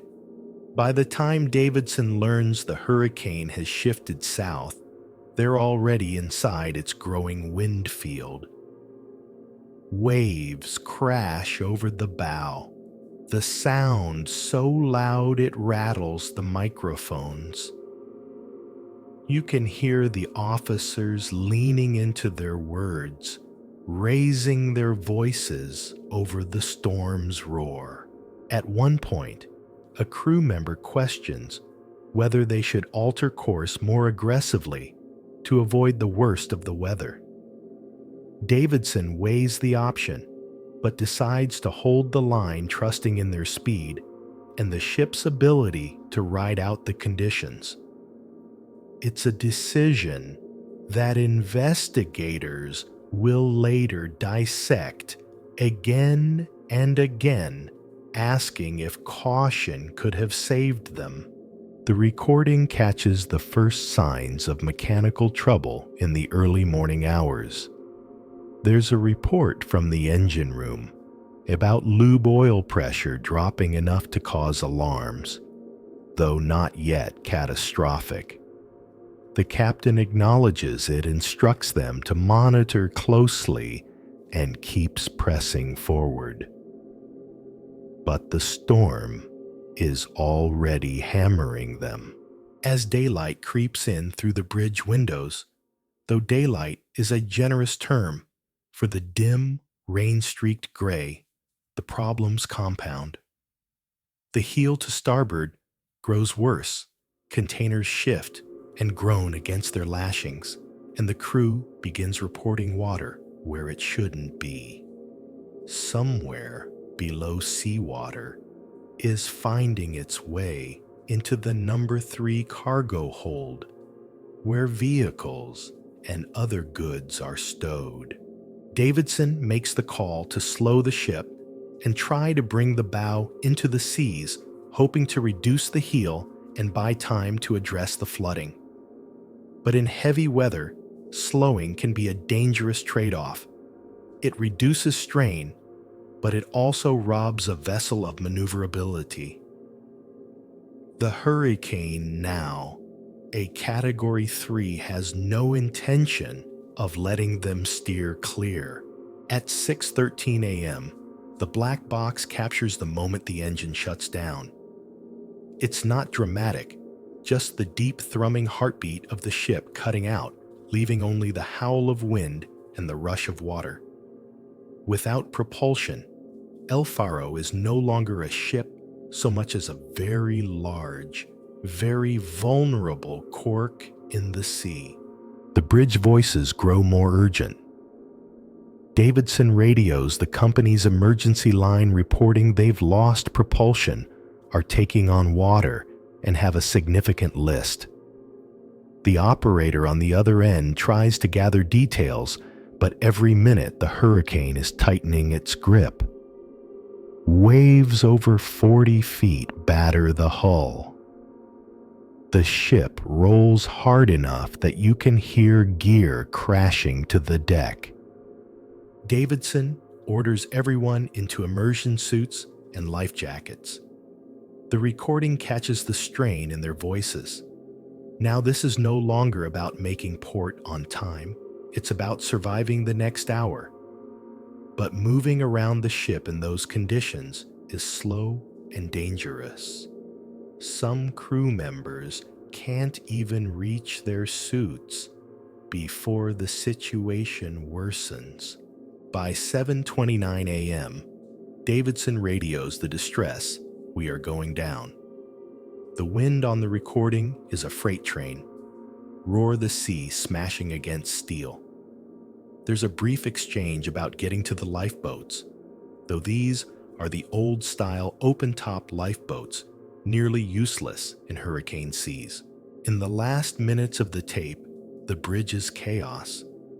Commands are shouted over the storm. Water can be heard slamming against the doors. One voice calls out, "She's listing hard to starboard, hold on." Then another says, "She's going over," and the recording cuts out. The NTSB's final report would cite a cascade of factors: outdated weather data, a decision to maintain course too close to the storm's center, inadequate flooding response, and a loss of propulsion that sealed their fate. The culture of pushing through in the merchant marine meeting schedules at almost any cost hovered like a ghost over every page of the findings. In the aftermath, the El Faro disaster spurred changes. New ships on similar routes were fitted with enclosed lifeboats capable of withstanding hurricane seas. Weather routing systems were upgraded to deliver real-time updates, not hours-old reports. The loss became a case study at maritime academies, where instructors press students to understand how small delays in decision-making can become irreversible in heavy weather.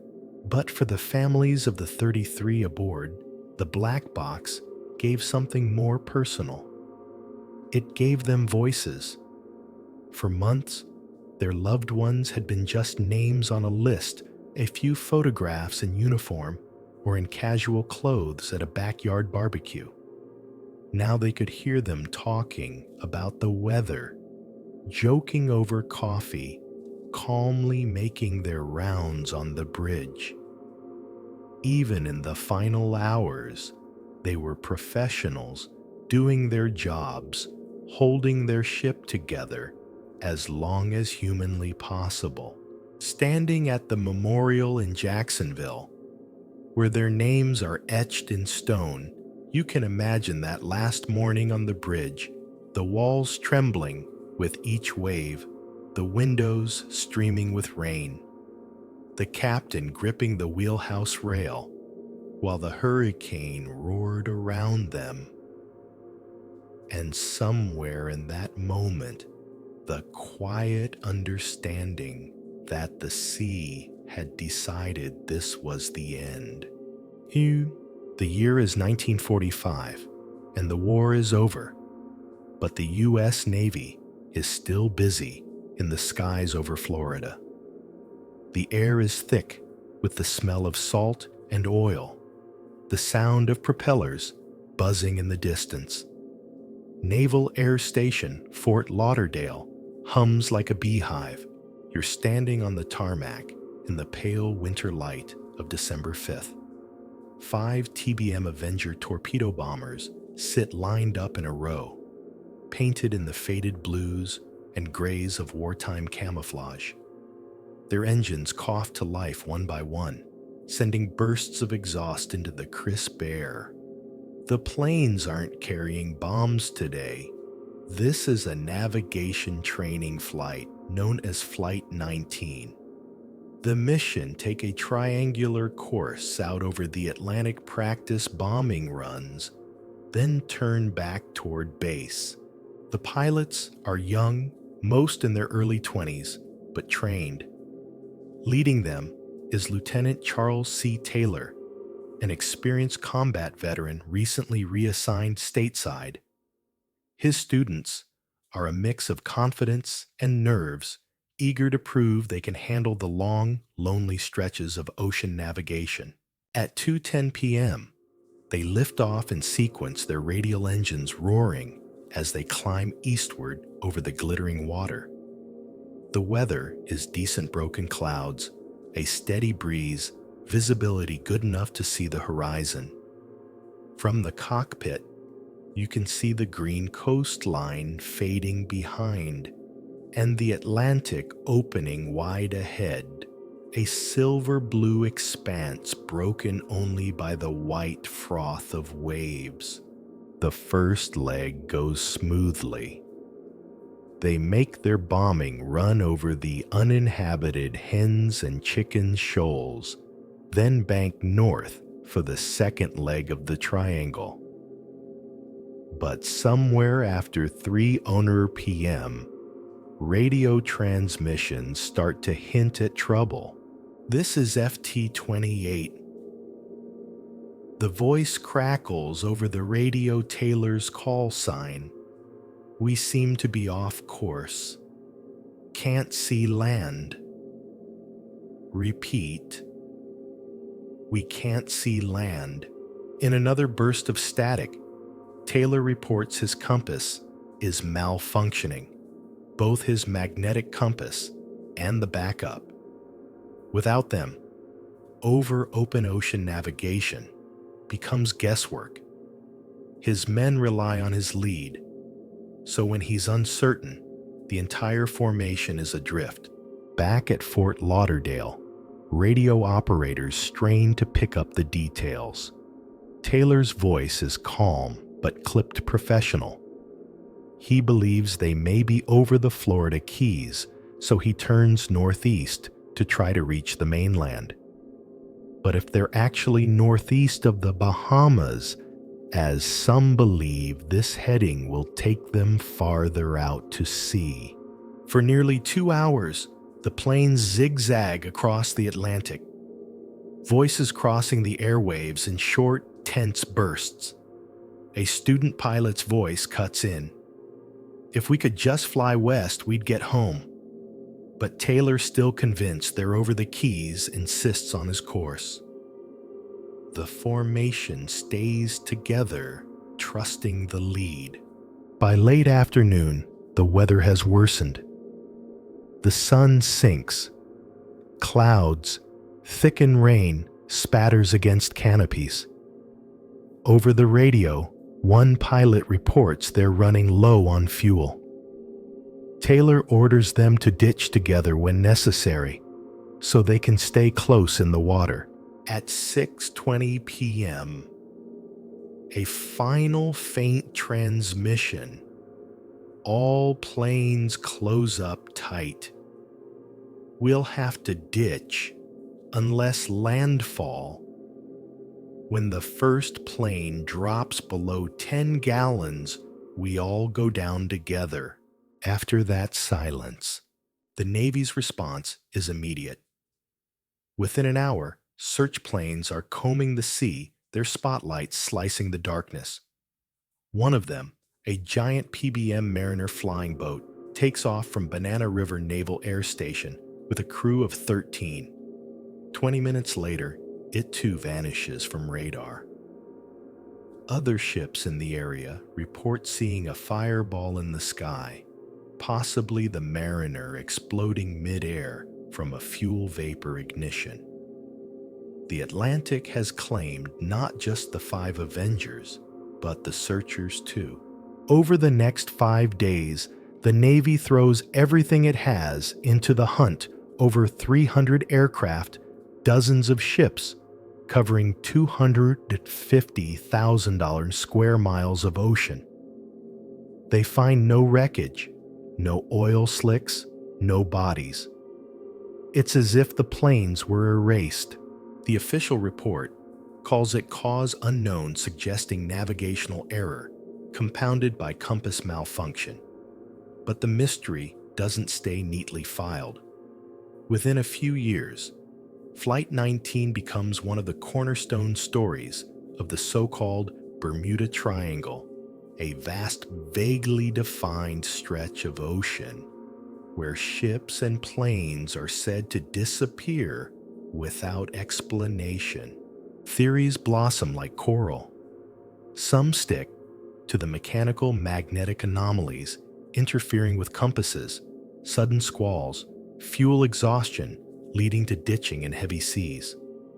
Others stray into the extraordinary alien abduction time warps, even a connection to the lost city of Atlantis.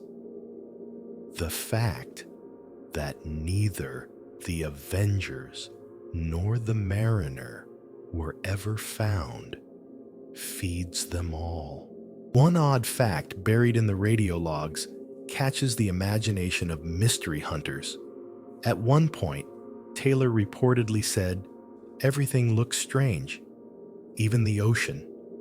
It could be the stress of the situation, poor visibility, or simply disorientation.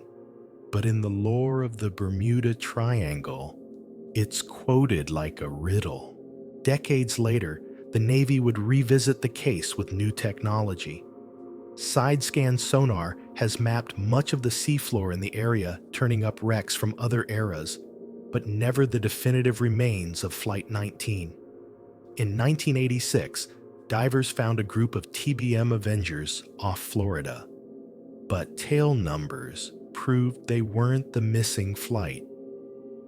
More Avengers turned up in 1991, again not Flight 19. The ocean had returned some pieces, but not these. In Fort Lauderdale, the Naval Air Station Museum keeps the story alive. Photographs of the crew, smiling young men in flight jackets, hang alongside maps of their intended route.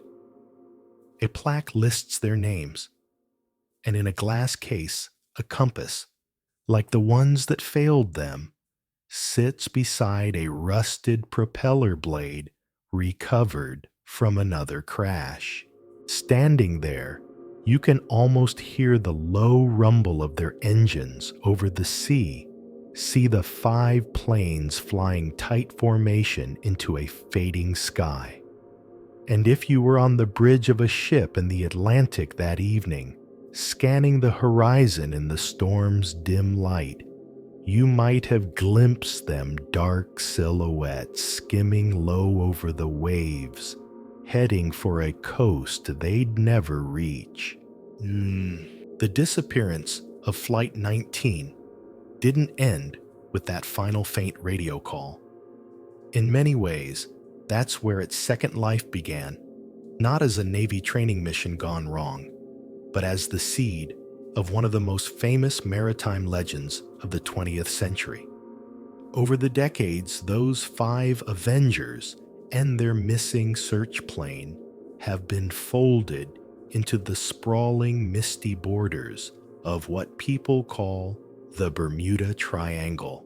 If you trace a triangle on a map from Miami to Puerto Rico to Bermuda and back to Miami, you've got the rough outline of this so-called danger zone. It's a patch of ocean big enough to swallow multiple countries, and yet, in the public imagination, it's a single supernatural trapdoor in the sea. By the time the phrase Bermuda Triangle appeared in magazine articles in the 1960s and 1970s, Flight 19 had already been promoted to one of its founding vanishings. The story took on new shades in each retelling. In Charles Berlitz's 1974 bestseller, The Bermuda Triangle Flying Nietzsche, Flight 19 wasn't just lost to poor navigation, it was swallowed by forces beyond human comprehension. Berlitz mixed fact with speculation like a bartender. With a heavy hand tossing in magnetic vortices, sudden time warps even dimensional shifts that sent the Avengers somewhere outside of time. The public ate it up. The book sold millions, and television documentaries soon followed, complete with dramatic reenactments of pilots staring in horror as their gauges spun and the horizon twisted into mist. There were more grounded theories, too, ones the Navy had considered from the start. The compass variation theory points to a quirk in the Earth's magnetic field in that region. In most of the world, compasses need to be corrected for magnetic declination, the difference between magnetic north and true north. In parts of the Bermuda Triangle, those lines converge, meaning compasses point directly north. But a pilot trained to always apply correction could unknowingly steer off course. If Taylor's compass was already malfunctioning, as he claimed, this could have compounded the error, sending them further east into open water when he thought he was turning toward land. Weather could have played its part. The Atlantic in December can produce fast-moving squalls, sudden banks of fog, and visibility changes that erase the horizon. Without a clear point of reference, even experienced pilots can suffer spatial disorientation, an insidious condition where your body tells you one thing, your instruments another, and you're never sure which to trust. But the Bermuda Triangle's cultural gravity kept pulling the conversation toward the extraordinary. By the late 1970s, Flight 19 had been tied to everything from UFOs to Atlantean energy beams. Eyewitness accounts, often retold second or third hand, claimed strange lights were seen over the ocean that night, or that compasses aboard other ships had swung wildly without explanation. Historians and skeptics pushed back. They pointed out that the Navy's own accident report blamed navigational error and fuel exhaustion, plain and simple. They noted that the Bermuda Triangle, as a concept, is an arbitrary region in one of the busiest shipping lanes in the world, meaning disappearances there aren't statistically higher than anywhere else with similar traffic and weather patterns. Still, the mystery persisted, partly because the ocean never returned the evidence. That absence left space for every theory to breathe, no matter how implausible. And the decades brought tantalizing near misses. In 1986, a salvage crew discovered 5 TBM Avengers off the Florida coast. At first, headlines screamed that Flight 19 had been found. But when the Navy checked the tail numbers, they didn't match. The wrecks were from other training accidents in the area, tragic in their own right, but not the missing 5. Then, in 1991, another cluster of Avengers was found. Again, none matched Flight 19. It became a pattern. Sonar sweeps would turn up targets on the seafloor. Divers would descend, and the world would hold its breath, only to exhale when the wreckage belonged to some other unlucky aircrew. Each false alarm kept the mystery alive by reminding people it was still unsolved. There's an odd, almost haunting symmetry to the case. If the planes ditched together as Taylor instructed, they might have floated for a short time before sinking. In stormy seas, that window would have been minutes, maybe an hour. The Avengers' massive radial engines would have pulled them down nose first, possibly into deep trenches where they'd be almost impossible to locate even today. In that sense, the most mundane answer, ditching in the wrong place, could still produce the vanish without a trace effect that makes the story feel otherworldly. Survivor stories from other ditchings give a grim picture of what that last hour might have been like. Pilots struggling to hold formation in 40-foot swells, spray blinding them. Crews trying to unclip life rafts from fuselages already dipping under. Salt water flooding the cockpit before the last man can climb out. Then, just sky, sea, and silence. For the families, the Bermuda Triangle theories were a double-edged sword. On one hand, The wild stories kept their loved ones' names in the public eye.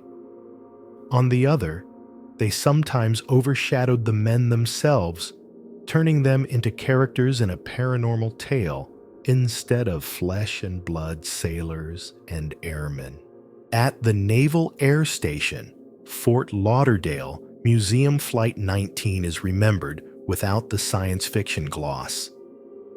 Their photos boys, really in flight gear too big for them, line a wall near a case holding a vintage navigation board and a well-worn flight log. Visitors can trace the intended route on a wall-sized map, noting the point where the lines stop. It's an education in both navigation and the cruel math of fuel limits.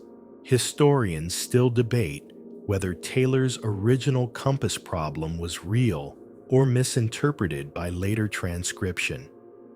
Some believe he may have been flying with faulty charts, mixing up the Bahamas with the Florida Keys in his mental picture.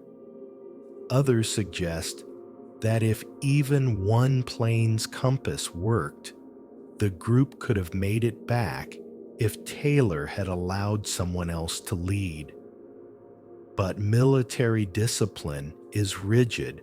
Once the flight leader makes a call, you follow even into the dark. The sea off Florida is as busy as ever. Cargo ships rumble past the coast, cruise liners sweep out toward the Caribbean, and small planes trace arcs over turquoise water. Somewhere beneath it all, in canyons and sand valleys carved over millennia, the wreckage of Flight 19 may still sit scattered in silence. It's possible we'll find them someday, sonar improving ROVs, reaching deeper more efficiently. But it's equally possible they'll stay hidden another century or more. And if that happens, the story will keep breathing. Because the Bermuda Triangle doesn't need proof, it needs only the space between questions and answers. And Flight 19, with its 5 planes, 1 vanished rescue craft, and no debris, fits perfectly into that gap. So when you stand on the beach in Fort Lauderdale on a clear December afternoon and watch a squadron of training planes fly out over the Atlantic, you might think about those 14 men in 1945 heading out on a simple exercise.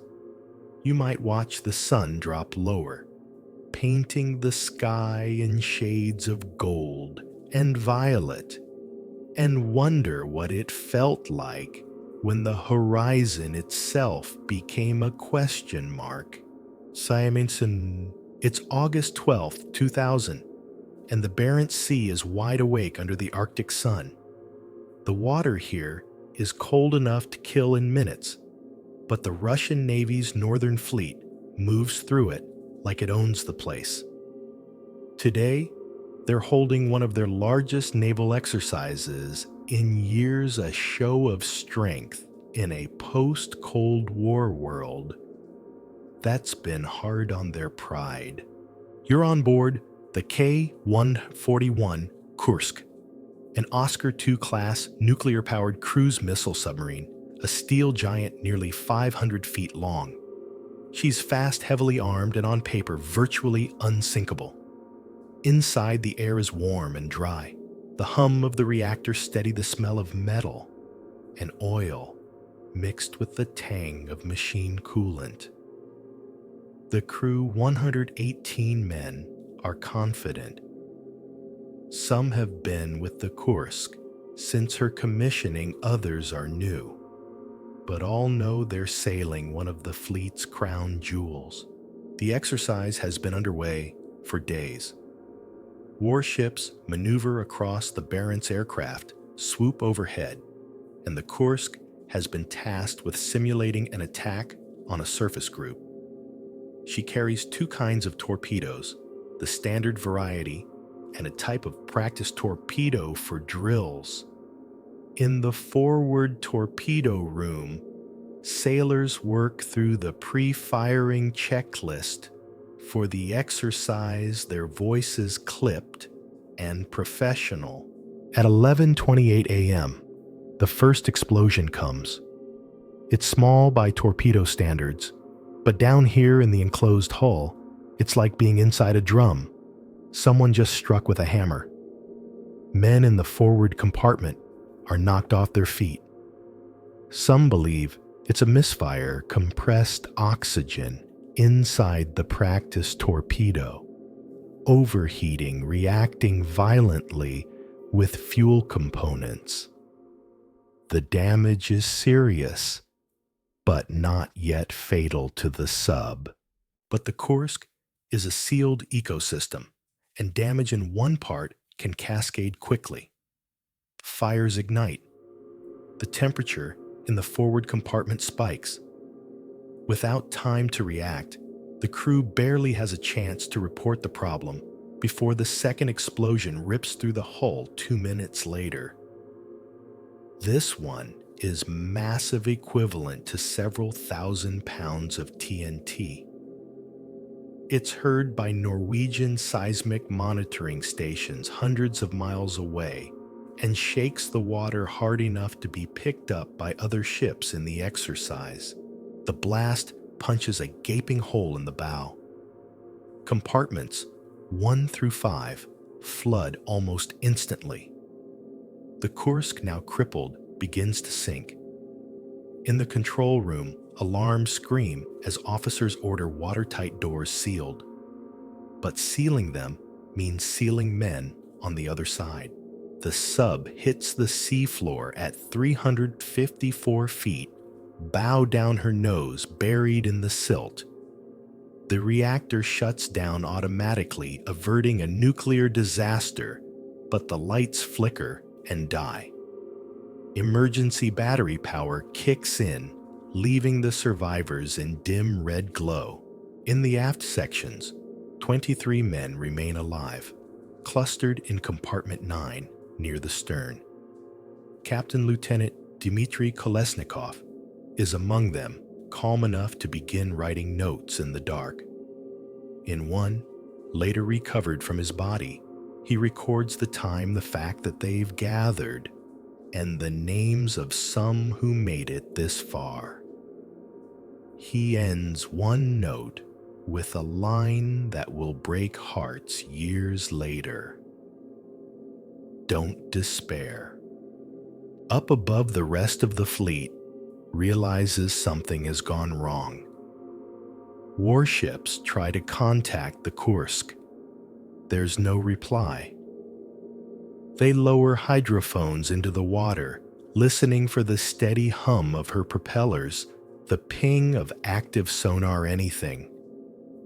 Silence. The Russian Navy's official search begins that afternoon, but the response is tangled in bureaucracy and pride. They deploy submersibles, but the heavy seas and strong currents make attaching rescue equipment difficult. Hours stretch into a day, then 2. Foreign offers of help. Britain, Norway, the United States are initially refused. Inside compartment 9, the men know the clock is ticking. The emergency oxygen candles they burn for air are a gamble. They produce heat and can ignite in the presence of fuel vapor. In the pitch dark, one candle flares, causing a flash fire. The survivors are forced to huddle in the cold, waiting for rescue that hasn't come. By the time the Russians accept foreign assistance, it's too late. On August 21st, Norwegian divers finally reach the Kursk. They tap on the hull, no response. When they cut into the compartment, they find only stillness. Every man aboard is dead. Most died within hours of the blast. The last likely within a day or 2. The official investigation concludes that the initial explosion was caused by a faulty practice torpedo leaking high-test peroxide, HTP, a volatile propellant. When it came into contact with copper in the torpedo's fittings, it decomposed violently. The second explosion was the detonation of warheads stored in the torpedo compartment, triggered by the fire and heat from the first blast. But the politics of the disaster were as explosive as the accident itself. Families accused the Navy of lying about the timeline of delaying rescue efforts to save face. The refusal to accept foreign help sooner became a national scandal. At one meeting between grieving relatives and officials, the tension boiled over into shouting and fainting spells. President Vladimir Putin, newly in office, faced his first major public relations crisis, criticized for not cutting short his vacation when the accident happened. For the men of the Russian Navy, the Kursk became a bitter lesson. Pride and protocol had overridden urgency. The technology to save some of the crew might have been available had they reached the wreck within the first 48 hours. Instead, it became a recovery, not a rescue. The Kursk herself was eventually raised from the seafloor in a massive salvage operation in 2001. The forward section destroyed in the explosions was cut away and left on the bottom. The rest of the hull was transported to a dry dock where investigators could study her remains. Her sail still bore the white numerals 141, her hull dented but defiant. Today, she's remembered not just as a tragedy, but as a symbol of the costs of secrecy and hesitation at sea. In Russia, memorials stand in her home port, and in the cities her crew once called home. The names of the 118 are etched in stone, often alongside photos that show them laughing in uniform, young and full of the kind of certainty the sea can strip away in a heartbeat. If you sail over the spot where she lay in the Barents, you won't see anything but dark water. But in that darkness, you can imagine the massive shape below her bow, buried, her stern tilted upward, her crew sealed in by steel and time. The sea here is as cold and clear as glass, the kind that doesn't forgive mistakes, but remembers them forever. The Barents Sea is quiet again now, but our course takes us further back in time to another war, another submarine, and another story that would leave more questions than answers. The year is 1963, and the Cold War is in full icy swing. Nuclear subs are the cutting edge of naval power, patrolling the oceans, unseen, their very existence a warning. The USS Thresher is the pride of the U.S. Navy's Atlantic Fleet, a state-of-the-art nuclear-powered attack submarine designed for deep-diving stealth and tracking Soviet vessels. At over 278 feet long and capable of diving deeper than previous generations, she's a marvel of engineering and a symbol of the Navy's confidence in its undersea dominance. On April 9th, the Thresher slips out of Portsmouth Naval Shipyard in Maine after a lengthy overhaul. Her hull gleams from maintenance, her systems have been checked, and her crew, 129 men, including civilian shipyard observers, are eager to test her limits. This isn't a combat mission. It's a deep-diving test, the kind meant to prove she's ready to operate at her designed depth safely. She's accompanied by a surface vessel, the submarine rescue ship, USS Skylark, which will act as a communications link and standby support. The first day's tests go well. The sea is calm, skies clear. By the morning of April 10th, the Thresher begins her descent to the test depth.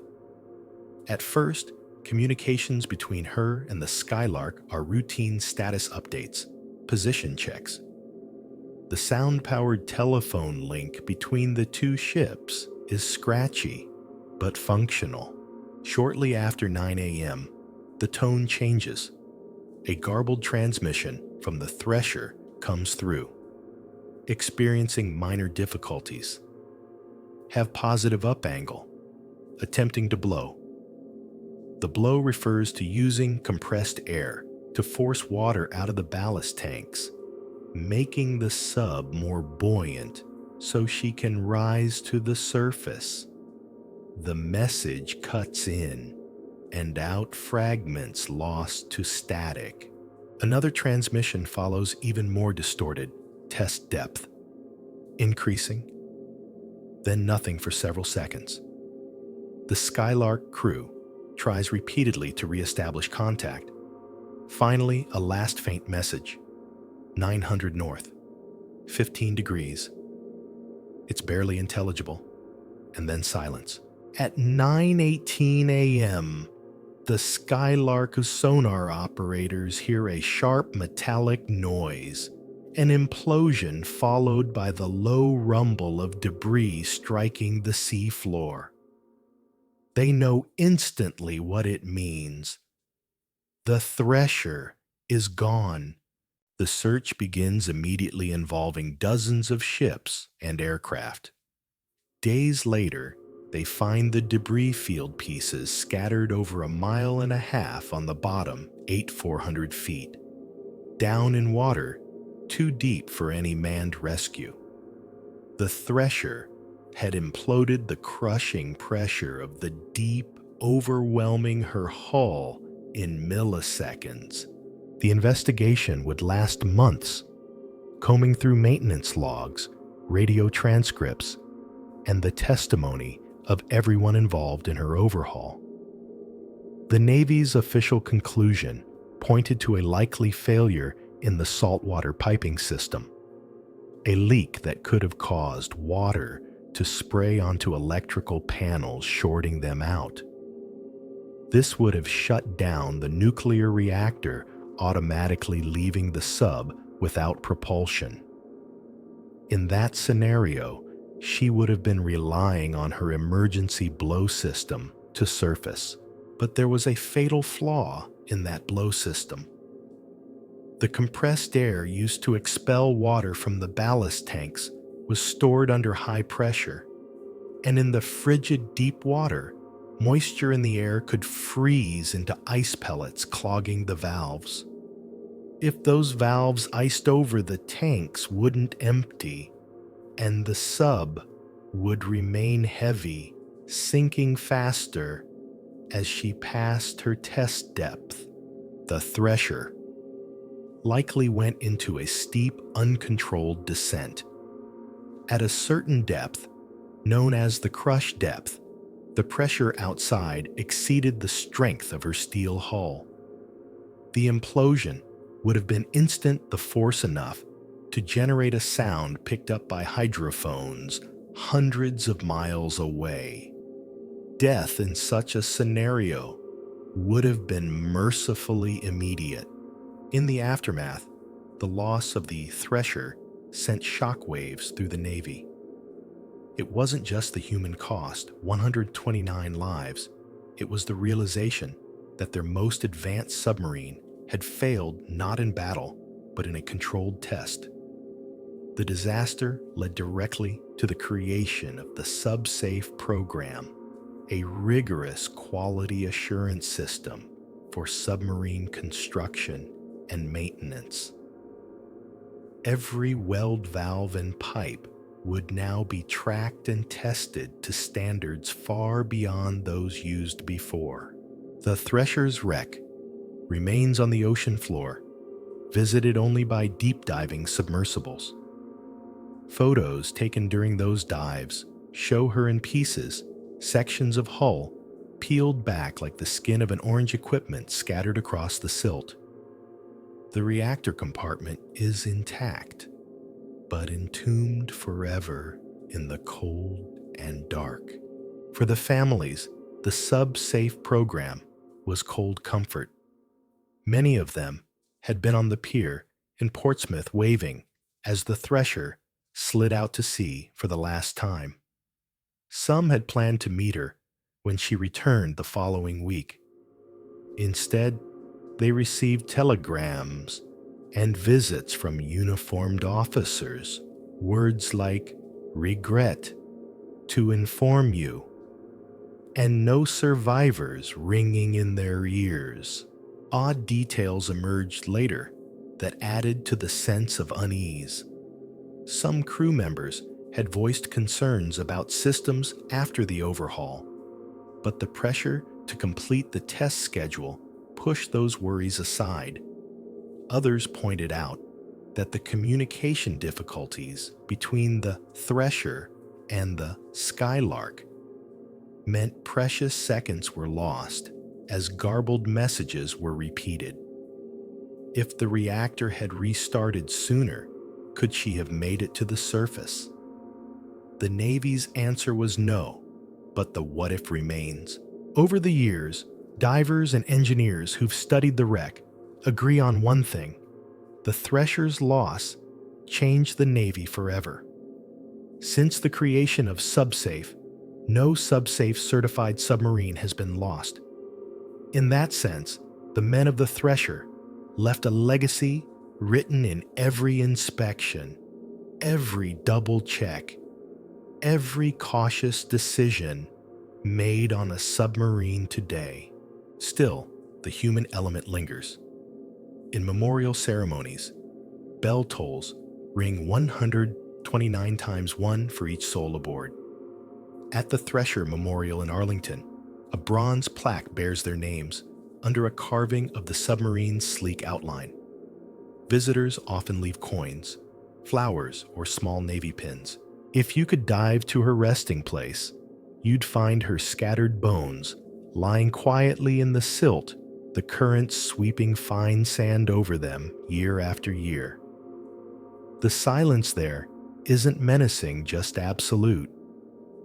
The water presses down like a shroud, and the light from your submersible fades into blue-black nothing just beyond her broken hull. And in that darkness, you'd remember that the Thresher didn't vanish in war, or in some uncharted corner of the world. It vanished in plain sight of its own fleet in a test designed to prove her strength. The ocean didn't care about the difference. It never does. See ya. The North Atlantic in April 1912 is deceptively calm. The sea is a sheet of black glass, the night moonless but clear. Somewhere out here, a steel giant glides eastward at over 20 knots, her 4 massive funnels trailing faint plumes of smoke into the cold air. You're standing on her boat deck now, the wind knifing your cheeks, the hum of her engines steady beneath your feet. The ship is the RMS Titanic, and she is only 4 days into her maiden voyage from Southampton to New York. She is the largest moving object ever built, 882 feet from stem to stern, with a double-bottomed hull, watertight bulkheads, and a reputation for being practically unsinkable. Inside, she's a floating city, first-class salons, glitter with crystal chandeliers, second-class cabins, rival fine hotels, and even the third-class steerage offers better accommodations than many passengers have ever known. There's a sense among the crew that they are part of something historic, a ship destined to rewrite the rules of ocean travel. The weather has been fine since departure, but this stretch of ocean, the Grand Banks, has a reputation for surprises. Icebergs drift south from Greenland's glaciers this time of year, riding the cold Labrador Current into shipping lanes. Titanic's wireless operators, Jack Phillips and Harold Bride, have been receiving ice warnings all day from other ships in the area, bergs growlers, and field ice ahead. Some of these warnings are posted on the bridge, but others pile up in the wireless room, buried under a backlog of personal messages from wealthy passengers eager to send Marconi grams home. At 11:40 p.m. on April 14th, Lookout Frederick Fleet, posted high in the crow's nest, rings the warning bell 3 times and calls down to the bridge, "Iceberg right ahead." From up here, the berg is a ghostly shape against the starlit horizon, its base black where it meets the water. First Officer William Murdoch orders hard a starboard and full reverse, but Titanic is too massive to turn in time. Her starboard bow scrapes the iceberg in a grinding roar that vibrates through the steel. Chunks of ice tumble onto the forward well deck. The impact is subtle enough that many passengers feel nothing. In first class, people glance up from their card games. In the engine room, gauges flicker and hiss. But down in the mailroom, water is already gushing in. The berg has punched a jagged gash along 300 feet of the hull, breaching 5 of Titanic's supposedly watertight compartments. Designer Thomas Andrews does the math almost instantly. She can float with any 2, even 3 compartments flooded, but not 5. The ship will sink. Captain Edward Smith orders the lifeboats uncovered. The crew is reluctant to alarm passengers, but the order stands. There's confusion from the start. Titanic carries 20 lifeboats, enough for barely half the people aboard, and most passengers can't fathom the idea that the ship itself could be in danger. The davits creak as the first boats swing out, some launched half full into the freezing Atlantic. The wireless room crackles with distress signals CQD, and the newer SOS go out to any ship within range. The Carpathia, 58 miles away, responds immediately, but will take over 4 hours to arrive. Other ships either can't make it in time or are too far to help. On deck, the night air is biting just above freezing. The sea is unnervingly calm, reflecting the stars like black glass. The band assembles near the grand staircase, playing light waltzes to keep panic at bay. In the darkness, crewmen help women and children into boats, often against protests from husbands who don't want to be left behind. Women and children first is enforced unevenly. Some boats launch with only a handful aboard. Others are crammed to capacity. By 1:30 a.m., the bow is noticeably lower. Water pours over the forward well deck. In the boiler rooms, stokers work in rising water, trying to keep the pumps going. Steam roars from the funnels as the engineers attempt to maintain power for lights and wireless.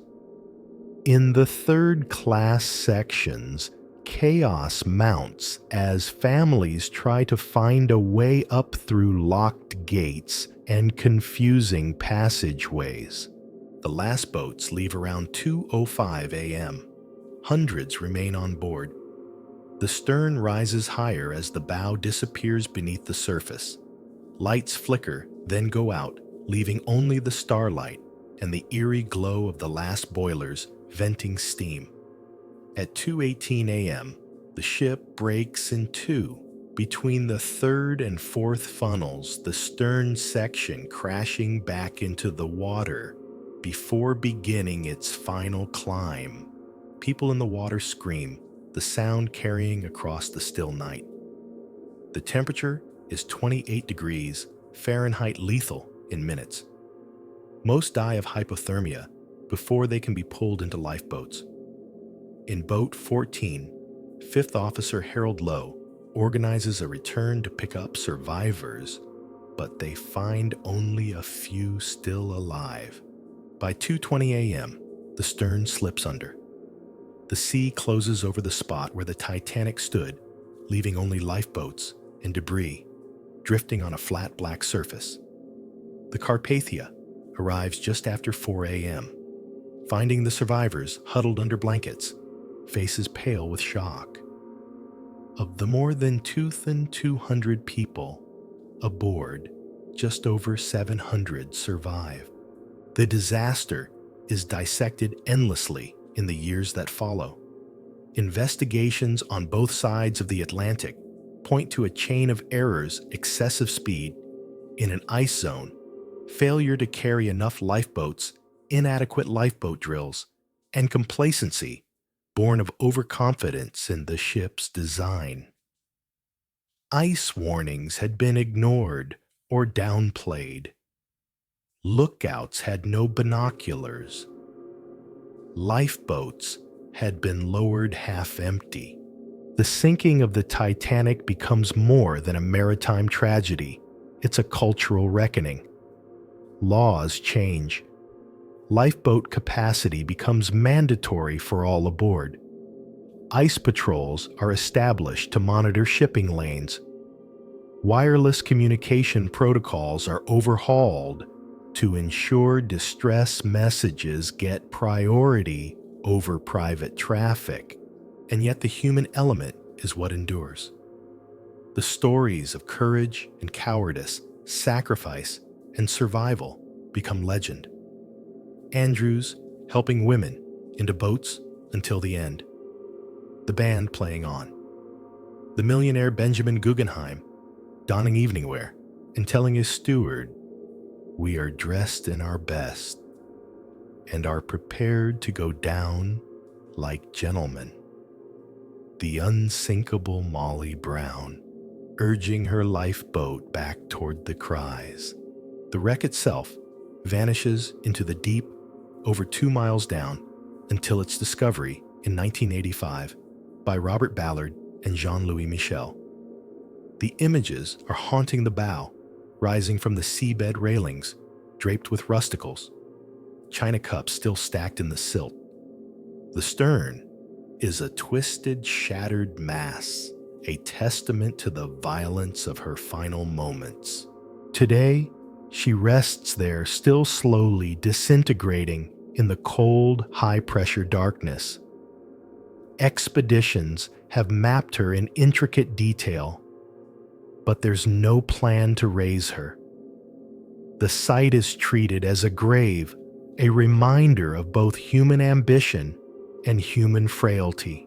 If you stood on the deck that night, looking out over the calm black Atlantic, you might have thought nothing in the world could touch her. And that's the lesson the sea keeps teaching again and again. It doesn't matter how big, how modern, how unsinkable you think you are. Out here, the ocean always gets the last word. The year is 1918, and the First World War is grinding toward its bloody conclusion. Across the Atlantic, German U-boats still prowl, eager to sink Allied shipping. But this next story doesn't start with a torpedo. It starts with a ship that simply vanishes. You're standing on the deck of the USS Cyclops, a massive Proteus-class collier stretching over 540 feet from bow to stern. She's a steel leviathan built to carry coal and manganese ore, her 4 enormous cargo holds yawning beneath the deck. With a crew of 306 and a full load of manganese bound for Baltimore, she departs from the island of Barbados on March 4th, 1918. The weather is fair, the sea's moderate. There's no hint of what's coming. The Cyclops had already been at sea for weeks, making stops in Brazil to deliver supplies and pick up her ore cargo. Her commanding officer, Lieutenant Commander George W. Worley, is a seasoned mariner, though not without controversy. Some crewmen quietly dislike his abrasive manner. But at this point in the war, everyone's focus is on the mission. Manganese is vital for steel production, and steel is the lifeblood of the war effort. From Barbados, the plan is straightforward. Steam north through the Caribbean, cross the Gulf Stream, and reach Baltimore in about a week. The route keeps them well within Allied-controlled waters. Even if German U-boats were in the area, the Cyclops is a big, sturdy ship. She's escorted by no convoy. None is deemed necessary. But somewhere between Barbados and the Chesapeake Bay, she disappears. No distress calls. No sightings from other ships. No wreckage found in the days and weeks after. She simply fails to arrive, and the Navy begins to suspect the worst. In wartime, the obvious assumption is enemy action. The Germans, however, deny sinking her both during and after the war. Their U-boat logs captured later show no engagement with a ship matching the Cyclops' description in that region. That leads to other possibilities, none of them comforting. One theory is structural failure. Fully loaded with manganese ore, the Cyclops was carrying one of the densest cargoes a ship could handle. If the load shifted in heavy seas, it could have stressed the hull to breaking. A sudden storm could have done the rest, overwhelming her before the crew could send a distress signal.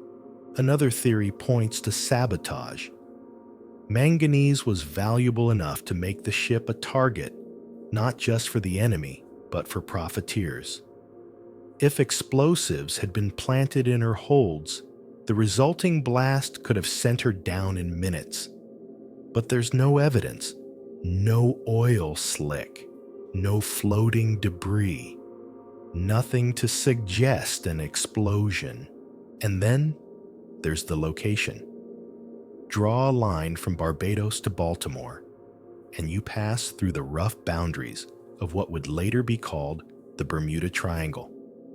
The Cyclops' disappearance is one of the earliest, largest, and most baffling cases associated with that region. In the decades that follow, writers will point to her as proof of some malevolent force in those waters, magnetic anomalies, rogue waves, even supernatural causes. One odd fact often cited is her sister ships, Proteus and Nereus, met similar fates during World War II. Both vanished without a trace while carrying heavy cargoes in the same general region. It's a pattern that fuels speculation about design flaws in the class, perhaps a weakness in their hull structure under extreme load. But if that's the case, why was there no distress signal from the Cyclops? The ship was equipped with a wireless set capable of sending SOS messages even in rough weather. For her to disappear silently, whatever happened had to be sudden and catastrophic, something that took her down in minutes, leaving no time to react. The Navy's official investigation in 1918 ended with a hauntingly vague conclusion.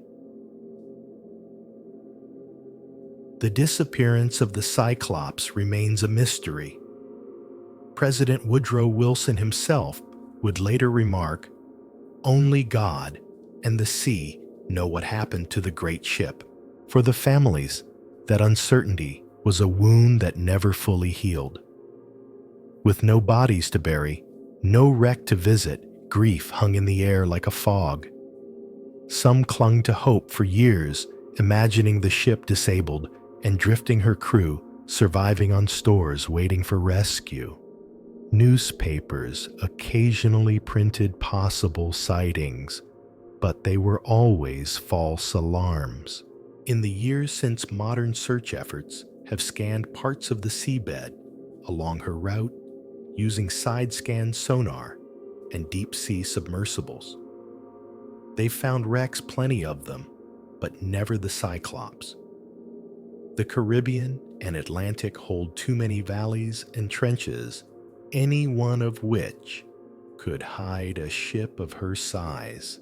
The Cyclops' story has become a touchstone in maritime lore, not just because of her size or the number of lives lost, but because she represents the purest form of the ocean's mystery, the complete vanishing. No survivors to tell the tale, no debris to hint at the cause, just a departure, a journey, and an empty horizon where she should have been. Even among hardened sailors, her name carries a weight. In bars along the East Coast, you'll still hear old mariners shake their heads at the mention, muttering about that damn Cyclops and the curse of the oar she carried. Some believe she hit a rogue wave, a steep wall of water over 60 feet high that could have struck without warning, capsizing her instantly. Others think she may have foundered in a sudden squall, her cargo shifting and sealing her fate before anyone could reach the wireless. The truth for now lies somewhere on the seabed, maybe in one piece, her hull upright and silent, manganese still in her holds, maybe in sections scattered by impact and currents. The Atlantic has no interest in clarifying. If you could dive there, if you could find her, you'd see a ship, frozen in her last moment, bridge windows still staring into blackness, deck winches rusting under layers of silt. The crew's quarters would be empty, but intact mugs still clipped to tables bunks made. And you'd feel it, that eerie stillness of a place where life ended all at once, swallowed so completely that the surface world almost forgot it had ever been there.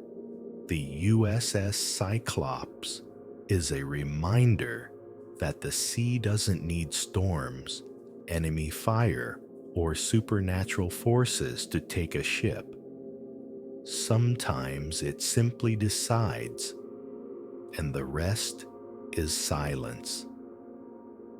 The Caribbean is warm and calm in December 1941, but you wouldn't know it from the tension aboard the USS Proteus. She's the lead ship of her class, a sister to the ill-fated Cyclops, and she carries the same long, lean silhouette and towering cargo holds. Like her sibling, she was built to haul bulk loads of coal ore and wartime materials across oceans. And like the Cyclops, she has a date with disappearance. The Proteus leaves port in St. Thomas in the Virgin Islands, loaded with bauxite, or a key ingredient in aluminum production. World War II has just erupted for the United States, and the demand for aircraft ships and weapons is climbing by the day. Her destination is the U.S. East Coast, a voyage she's made before, without incident. The weather is favorable, skies mostly clear. No storms are forecast. Her crew is experienced, her engines in good order. Somewhere north of the Virgin Islands, she vanishes. No distress call, no debris field, no survivors. The Navy records her loss simply as missing, presumed lost. The war offers plenty of explanations. German U-boats are active in the Atlantic, and sinking enemy shipping is their primary mission. But U-boat logs released after the war show no kill claim matching the Proteus. Her disappearance alone might have been a wartime footnote, one of many vessels lost to the hazards of the sea. But it doesn't stay alone. 2 years later, in 1943, her sister, ship Nereus, also loaded with bauxite, departs from the Caribbean and meets the same fate. She too disappears without sending a distress signal, without leaving a trace. Two ships of the same class, both hauling the same cargo along similar routes, gone under eerily similar circumstances. The parallel to the Cyclops is too strong to ignore. All three were Proteus-class colliers, all heavily laden with dense cargo, all last seen in the general vicinity of what would later be dubbed the Bermuda Triangle. For those inclined toward the paranormal, it's proof of a pattern, a curse on the class, or on the routes they sailed. For maritime engineers, it's more likely a design flaw aggravated by cargo weight and sea conditions. The Proteus-class ships were large and strong, but their size made them vulnerable to structural stress when heavily loaded. If a storm or even a heavy swell hit just right, the forces on their hull could have been catastrophic. Bauxite, like manganese, is a dense cargo that doesn't absorb much water. If seawater flooded into a hold, the shift in weight could have capsized the ship almost instantly. And if the failure was sudden, like a keel fracture, there'd be no time for a radio call. There's an odd fact about bauxite shipments that mariners sometimes mention in hushed tones. In certain conditions, the fine powdery ore can behave like a liquid. If moisture seeps in during loading or at sea, the cargo can liquefy inside the hold, sloshing with the ship's movement. This can create a deadly free surface effect that destabilizes a vessel, causing it to list sharply and possibly capsize. It's a hazard well understood today, but in the 1940s, it was far less studied. In the case of the Proteus, it's possible that a combination of heavy seas hull stress and cargo liquefaction led to a rapid loss. A large wave striking at just the wrong moment could have pushed her past the tipping point. Once capsized, a ship her size would sink quickly, especially in deep water, leaving no surface trace.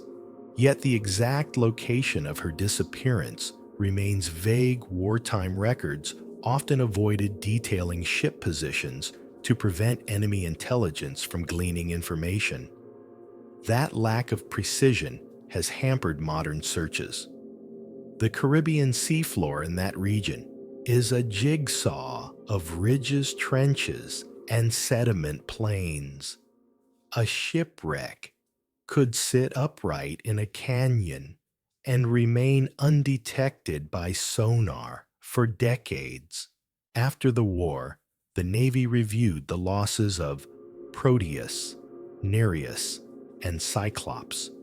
Without wreckage, the reports could only speculate, concluding that structural failure under adverse conditions was a likely cause.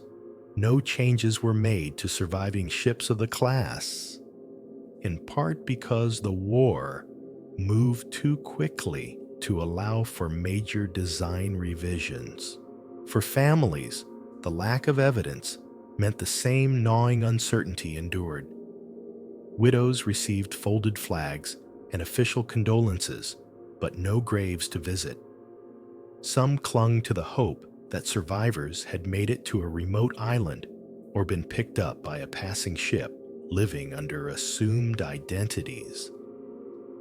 In the decades since, no credible evidence of such survivors has ever emerged. The connection to the Bermuda Triangle, though the term wasn't popularized until the 1960s, has kept the story alive in popular culture. Writers lump the three disappearances together as part of a larger tapestry of unexplained vanishings in the region. Even in skeptical accounts, the Proteus curse is hard to ignore. In recent years, advances in deep-sea scanning have offered some hope of locating at least one of the missing ships. Side-scan sonar surveys have mapped thousands of square miles of the seafloor, turning up dozens of wrecks from the 20th century. Some researchers believe the Proteus and Nereus may rest in relatively shallow water, buried under sediment stirred up by hurricanes.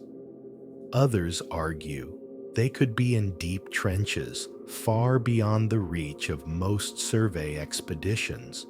There's an eerie symmetry in how the ocean erased these ships. Three massive steel vessels, each carrying thousands of tons of dense cargo, each lost without a cry for help, each leaving behind a puzzle that grows colder with time. If they'd been torpedoed, at least a handful of survivors might have been plucked from the sea. If they'd struck reefs or shoals, debris might have washed ashore. But hear nothing, and that's perhaps the most unsettling part. The Proteus, like her sisters, sailed into a sea that was calm enough to lull men into routine. No one on her deck that day likely imagined they'd be gone before sunset. Whatever happened must have come so quickly, so decisively, that the end was over before the mind could register it. If you could dive to her final resting place, you might find her upright on the bottom, her bow still pointed north, her wheelhouse silent. The holds would still be packed with the pale red dust of bauxite hardened into rock by decades under pressure. The deck would be streaked with corrosion railings, sagging under the weight of the years. In the crew's quarters, maybe a coffee cup still clipped to a table, a boot wedged in a corner, a book swollen with seawater. But for now, she remains in that other kind of grave, the one without a marker somewhere beneath thousands of square miles of indifferent water. The Proteus is a reminder that history can repeat itself at sea, and that sometimes when it does, the echoes are louder than the original sound. 8. The sea doesn't always need steel and fire to take a ship. Sometimes it's the weight of time and the slow creep of complacency that sets the stage. The year is 1963, and the Marine Sulphur Queen is easing away from the Texas Gulf Coast. Her deck's lined with massive cylindrical tanks that hold something most people wouldn't think twice about: molten sulfur. She started life in 1944 as a T-2 tanker, a workhorse of World War II built to carry fuel across oceans under constant threat of submarine attack. After the war, she was converted to civilian use, and in 1960, the Texas Gulf Sulphur Company bought her and rebuilt her for a very different job. Where her wartime self had carried oil, she now hauled sulfur melted down to a scalding liquid form and kept it around 275 degrees in insulated tanks that ran almost the length of the ship. The Marine Sulphur Queen was 523 feet long with a crew of 39, and by 1963, she'd made many successful runs between Gulf ports and destinations along the East Coast. On February 2nd of that year, she departed Beaumont, Texas, with over 15,000 tons of molten sulfur, bound for Norfolk, Virginia. Her route would take her through the Florida Straits, a region already whispered about for its share of vanished ships and planes. The first part of the voyage was routine. Weather reports warned of choppy seas and brisk winds, but nothing unusual for winter in the Gulf. The crew kept her steady, the heat from the sulfur tanks radiating up through the steel deck. Below, the molten cargo swirled in its insulated chambers, looking harmless enough, but sulfur, especially in bulk, carries its own risks. It can release flammable gases. It can corrode metal. And in the wrong conditions, it can feed an explosion. By February 4th, the ship was in the Florida Straits. The last known radio transmission from her was a routine position report. No sign of trouble, no distress signal. And then, nothing. When she failed to arrive in Norfolk, the Coast Guard began an intensive search. Over 6 days, aircraft and ships scoured more than 348,000 square miles of ocean. They found no survivors, no life rafts, no bodies. What they did find was unsettling: a few bits of debris, including life preservers, a charred piece of plywood, and an empty life raft canister. These fragments were spread over a wide area, suggesting the ship had been destroyed suddenly and violently.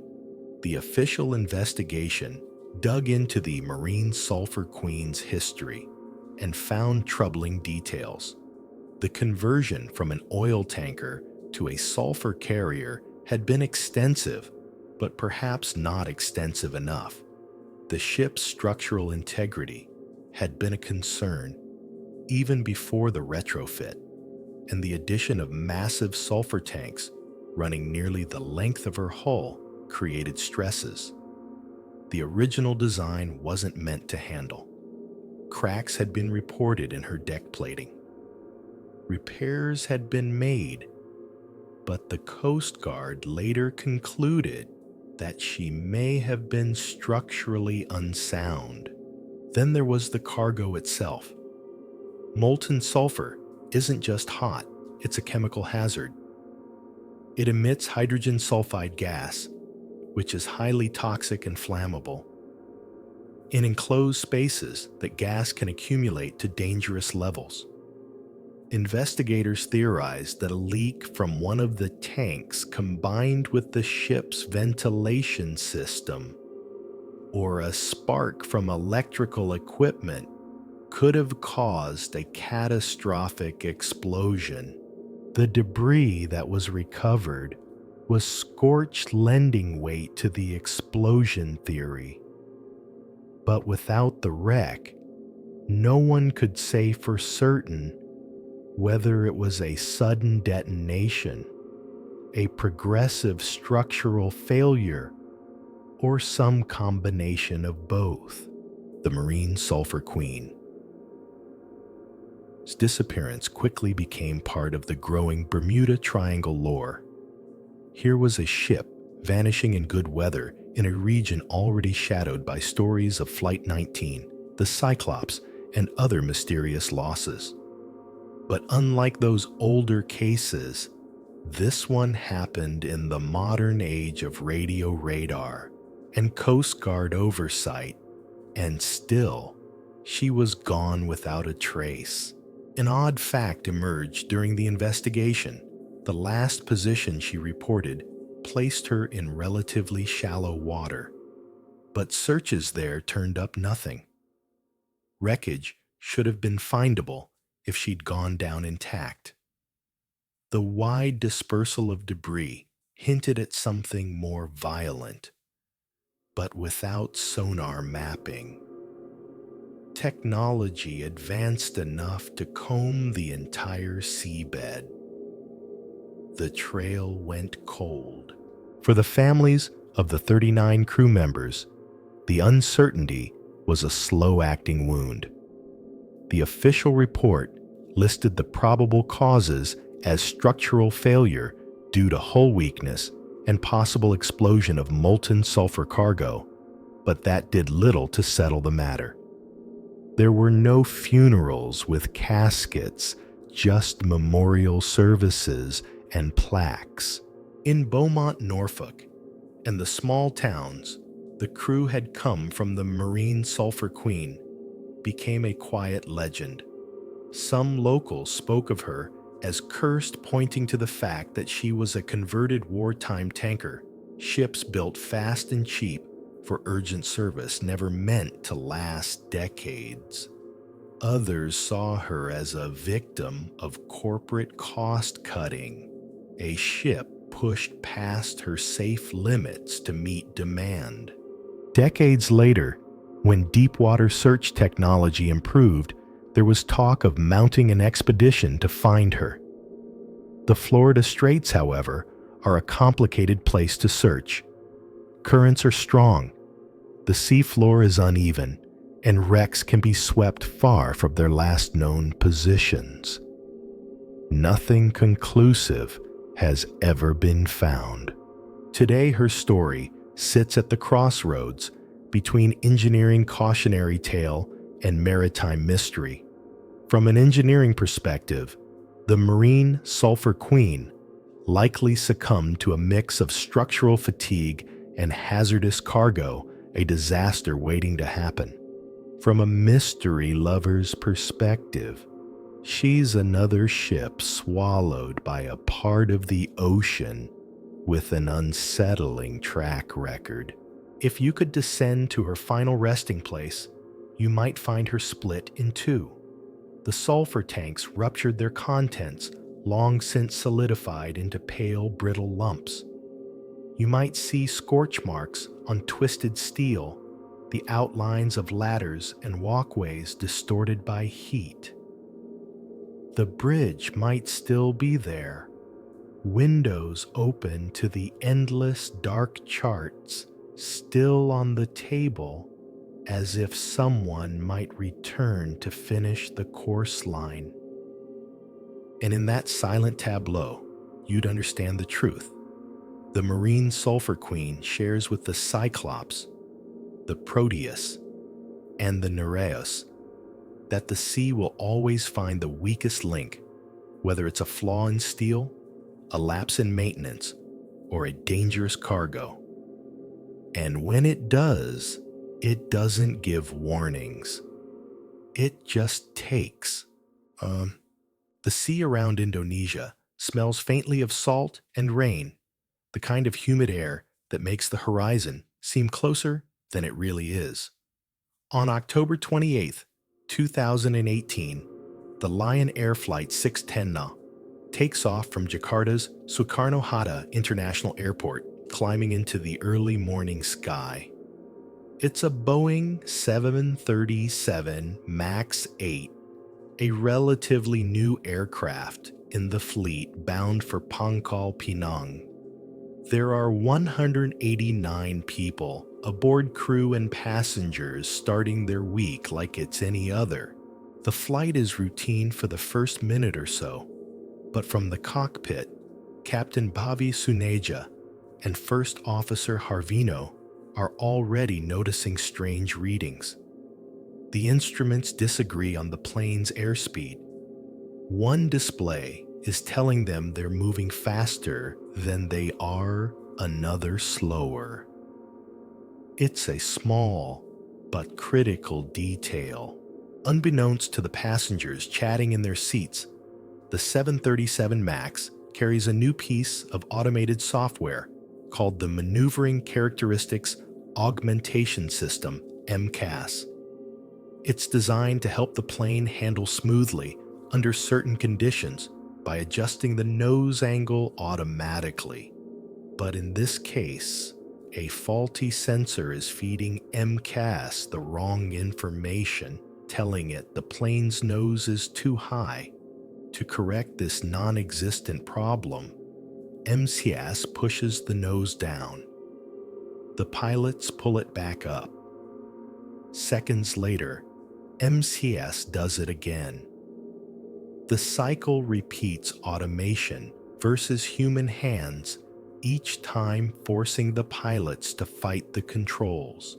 From the cabin, you might feel only a subtle change in angle, the kind of turbulence shrug you get used to in air travel. But in the cockpit, it's a battle. The control column shakes violently a stall, warning blaring in one pilot's ear, but not the others. The conflicting alarms and the pressure of climbing to safe altitude in a busy air corridor make it a storm of distractions. For 11 minutes, the pilots fight. They request a return to Jakarta, which air traffic control approves. But the MCAS keeps triggering, forcing the nose lower and lower. Altitude warnings scream. The ground proximity alarm joins in. At 6:32 a.m., the plane slams into the Java Sea at nearly 450 knots. There's no time for a mayday. No survivors. News of the crash ripples outward in shock. This is one of the newest designs in the Boeing lineup, a plane marketed as needing minimal retraining for pilots already certified on earlier 737 models. How could it fall from the sky on a routine domestic hop? The Indonesian search effort is swift.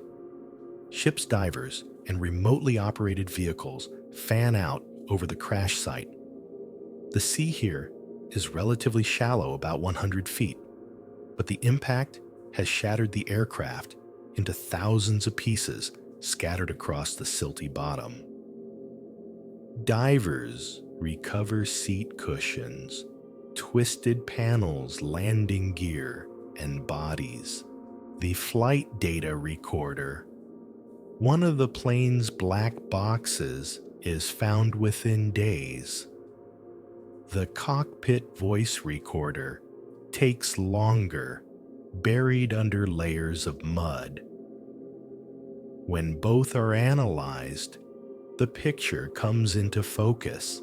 MCAS was engaged almost from takeoff, repeatedly forcing the nose down due to the faulty angle of attack sensor. The crew had tried the standard procedure to counteract it, using electric trim to raise the nose, but the system re-engaged.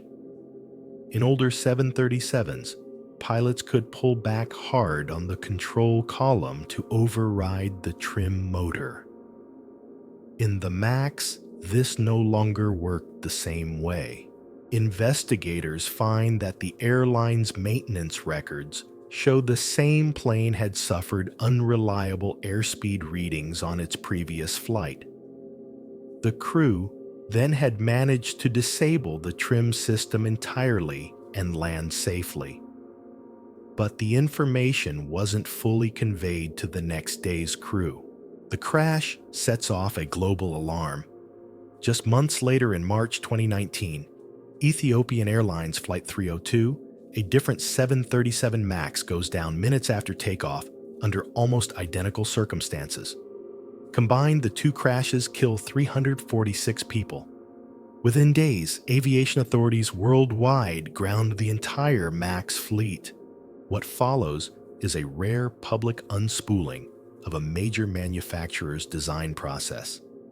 Investigations reveal that Boeing had designed MCAS to rely on a single sensor input instead of two, and had downplayed the system's existence in pilot manuals to avoid requiring expensive simulator training. The result, many pilots didn't even know MCAS was on their planes, let alone how to disable it in an emergency. The Lion Air crash becomes a case study in the intersection of technology training and corporate pressure. In hearings, families hold up photos of the dead, demanding to know why an aircraft with a known flaw was allowed to keep flying. Boeing executives apologize, grounding their words in corporate regret. But for many, it's too late. The Java Sea crash site becomes, in effect, a maritime grave. Diving there is like swimming through a shredded puzzle. A wingtip lies half buried in sand. The twisted remains of the cockpit windows stare upward through the green water. Personal items, a child's shoe, a watch, a page from a book, sit on the seafloor like quiet witnesses. For the families, there is no singular grave to visit, no coffin to drape in flowers. Instead, they come to memorials in Jakarta, where 189 names are etched in stone, and sometimes to the harbor, casting flower petals into the water. In the end, the Lion Air disaster and the Ethiopian crash that followed forced Boeing to redesign MKS entirely, adding redundant sensor inputs and requiring simulator training. The grounding lasts for nearly 2 years. When the MAX returns to service, it does so under the shadow of its history. Still, the memory of Flight 610 is sharp, especially in Indonesia. Every time a MAX takes off from Jakarta, there's a part of the aviation community that listens for its climb, that imagines the difference between this flight and the one that never made it past its 11th minute. If you could stand at the bottom of the Java Sea, where she came to rest, you'd see a field of wreckage gently swaying in the current. Fish dart in and out of the hollowed fuselage ribs. Silt settles slowly over the torn aluminum, softening its edges. And above the surface, shimmers in the morning light, quiet calm, giving no hint of the violence that happened here. It's a reminder that not all maritime tragedies happen to ships. Sometimes the ocean holds the last chapter of a flight that should have been routine. And in those cases, the sea becomes not just a witness, but the final resting place for the story. The Indian Ocean is vast blue upon blue, stretching so far you could sail for days without seeing another vessel. On March 8, 2014, Flight MH370 lifts off from Kuala Lumpur International Airport just after midnight, bound for Beijing.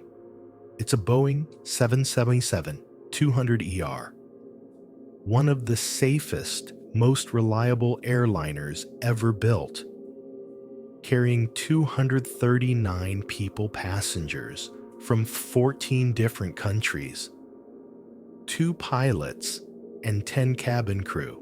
For the first 40 minutes, everything is routine. The plane climbs smoothly to cruising altitude 35,000 feet, skirting the coast of Malaysia. The captain, Zahari Ahmad Shah, and the first officer, Farik Abdul Hamid, check in with Malaysian Air Traffic Control. "Good night, Malaysian 370, the voice says.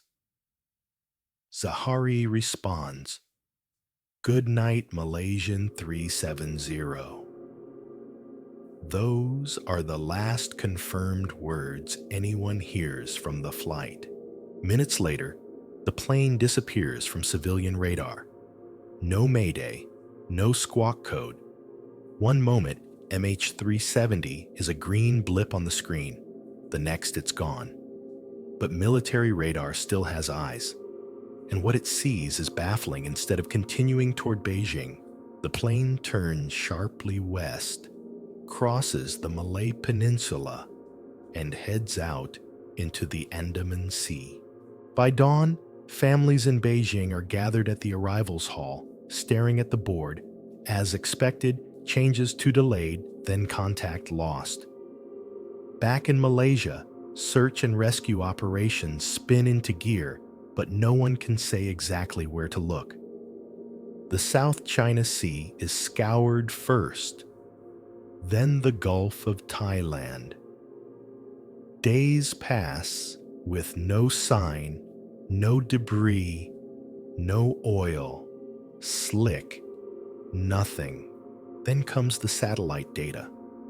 Inmarsat, the company handling MH370's satellite communications, reveals that even after radar contact was lost, the plane's systems sent handshake signals, automated pings to a satellite every hour. These pings don't reveal position directly, but they can be used to calculate arcs, curved lines, representing where the plane could have been when each ping was sent. The final arc is in the southern Indian Ocean, thousands of miles from MH370's intended route, in one of the most remote stretches of ocean on Earth. Based on fuel limits, analysts estimate the plane flew for nearly 7 hours after its last voice transmission before disappearing for good. The theories multiply. Some think it was a deliberate act, the captain or someone else on board taking control and flying the plane into isolation. Others believe a catastrophic technical failure loss of cabin pressure perhaps left the crew, incapacitated the plane, flying on autopilot until fuel exhaustion. The possibility of hijacking is raised, but no group claims responsibility. For months, search vessels comb a $46,000 square mile area of the southern Indian Ocean, deploying towed sonar and deep-sea submersibles.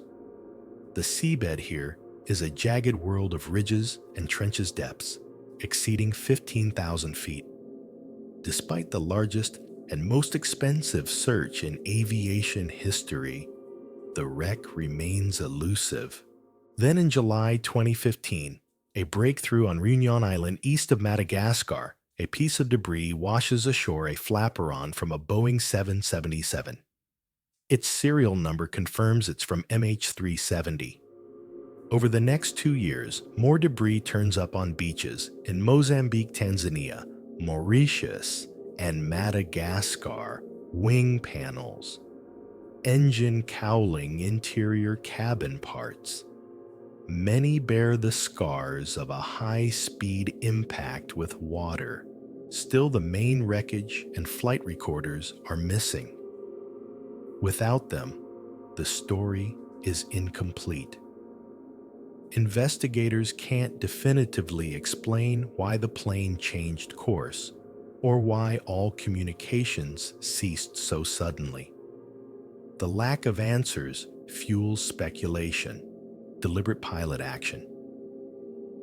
Some point to the unusual initial turn and subsequent navigation along known waypoints as evidence of human control. Hypoxia scenario. A slow loss of cabin pressure incapacitating everyone on board, leaving the plane to fly on autopilot until it ran out of fuel. Mechanical fire or failure.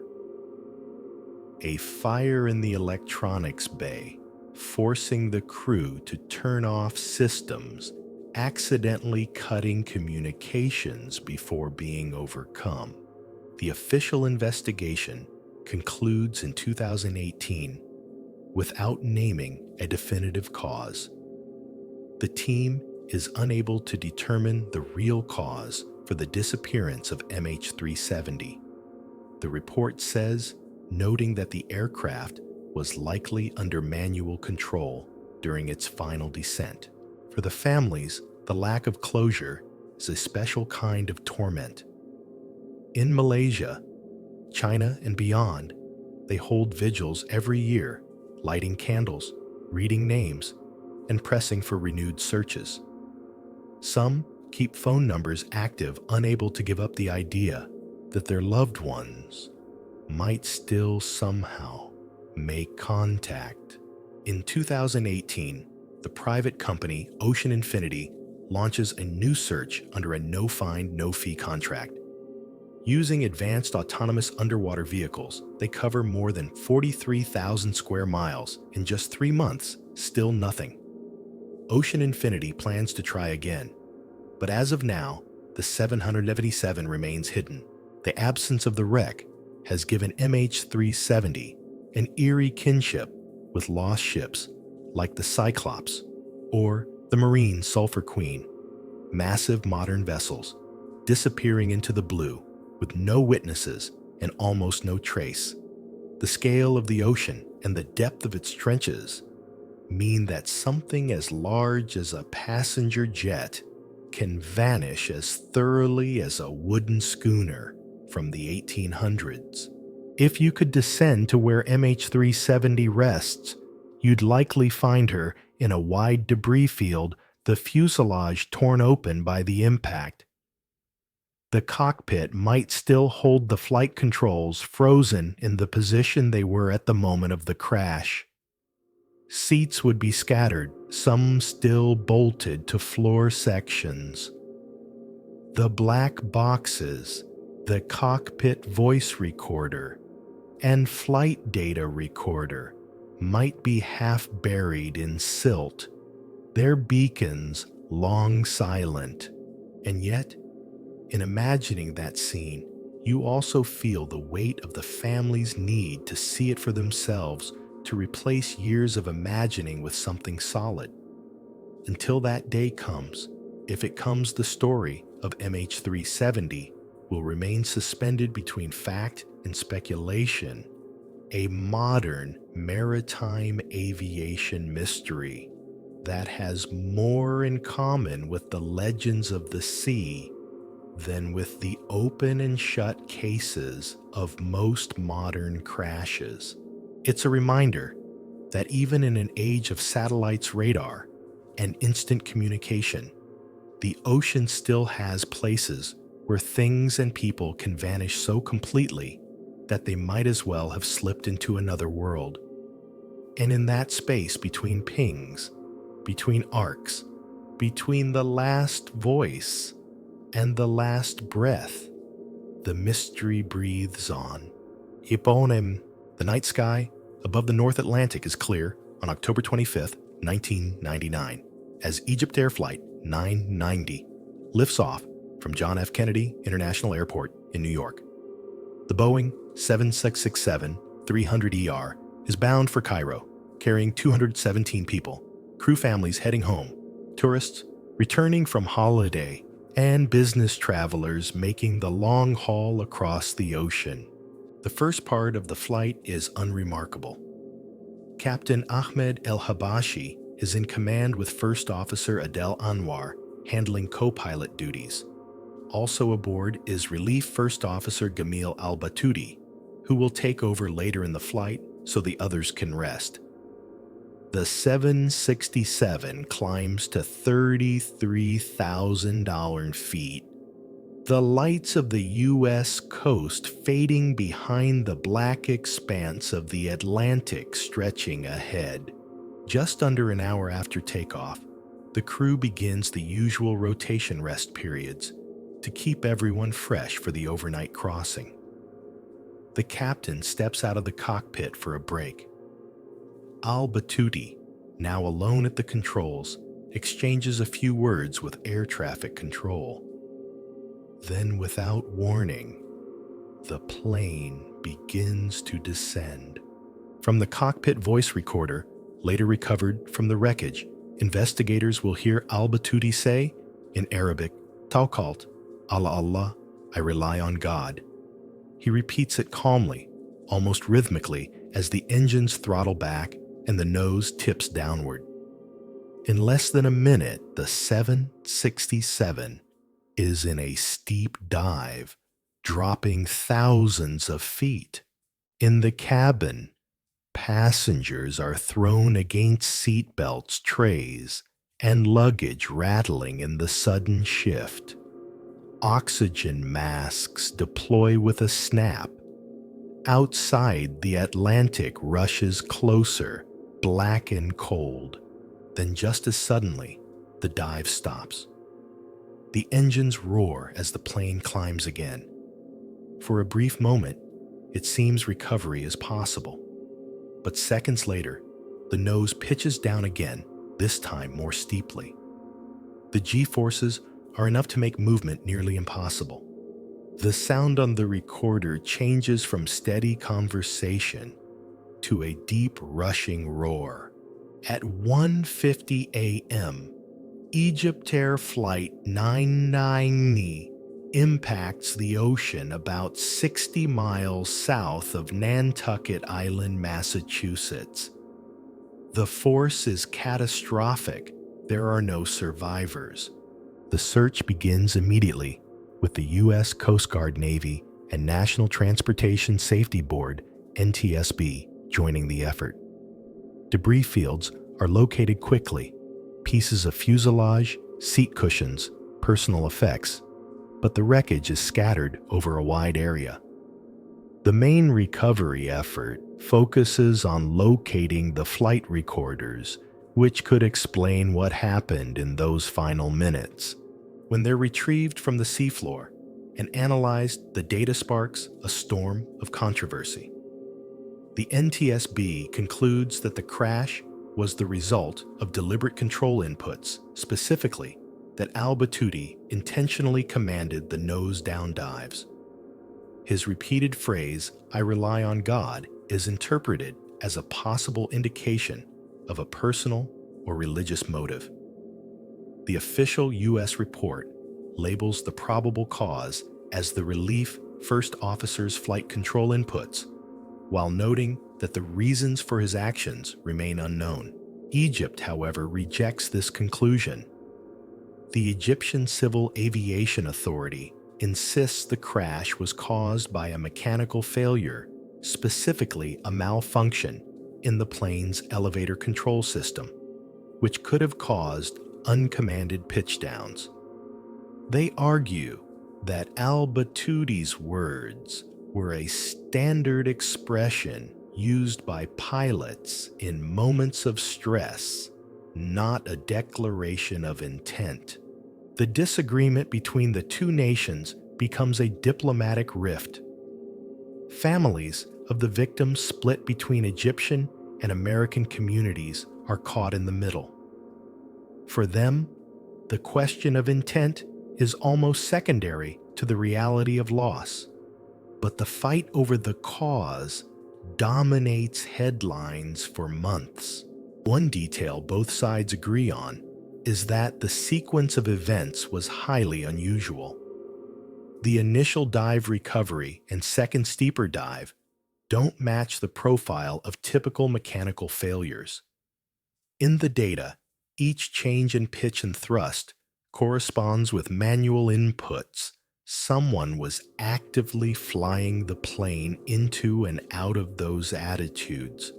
The ocean floor at the crash site is about 250 feet down shallow, compared to many deep-sea recoveries, but still cold and murky. Navy divers work in near-zero visibility, feeling their way along cables and wreckage to bring up large sections of fuselage.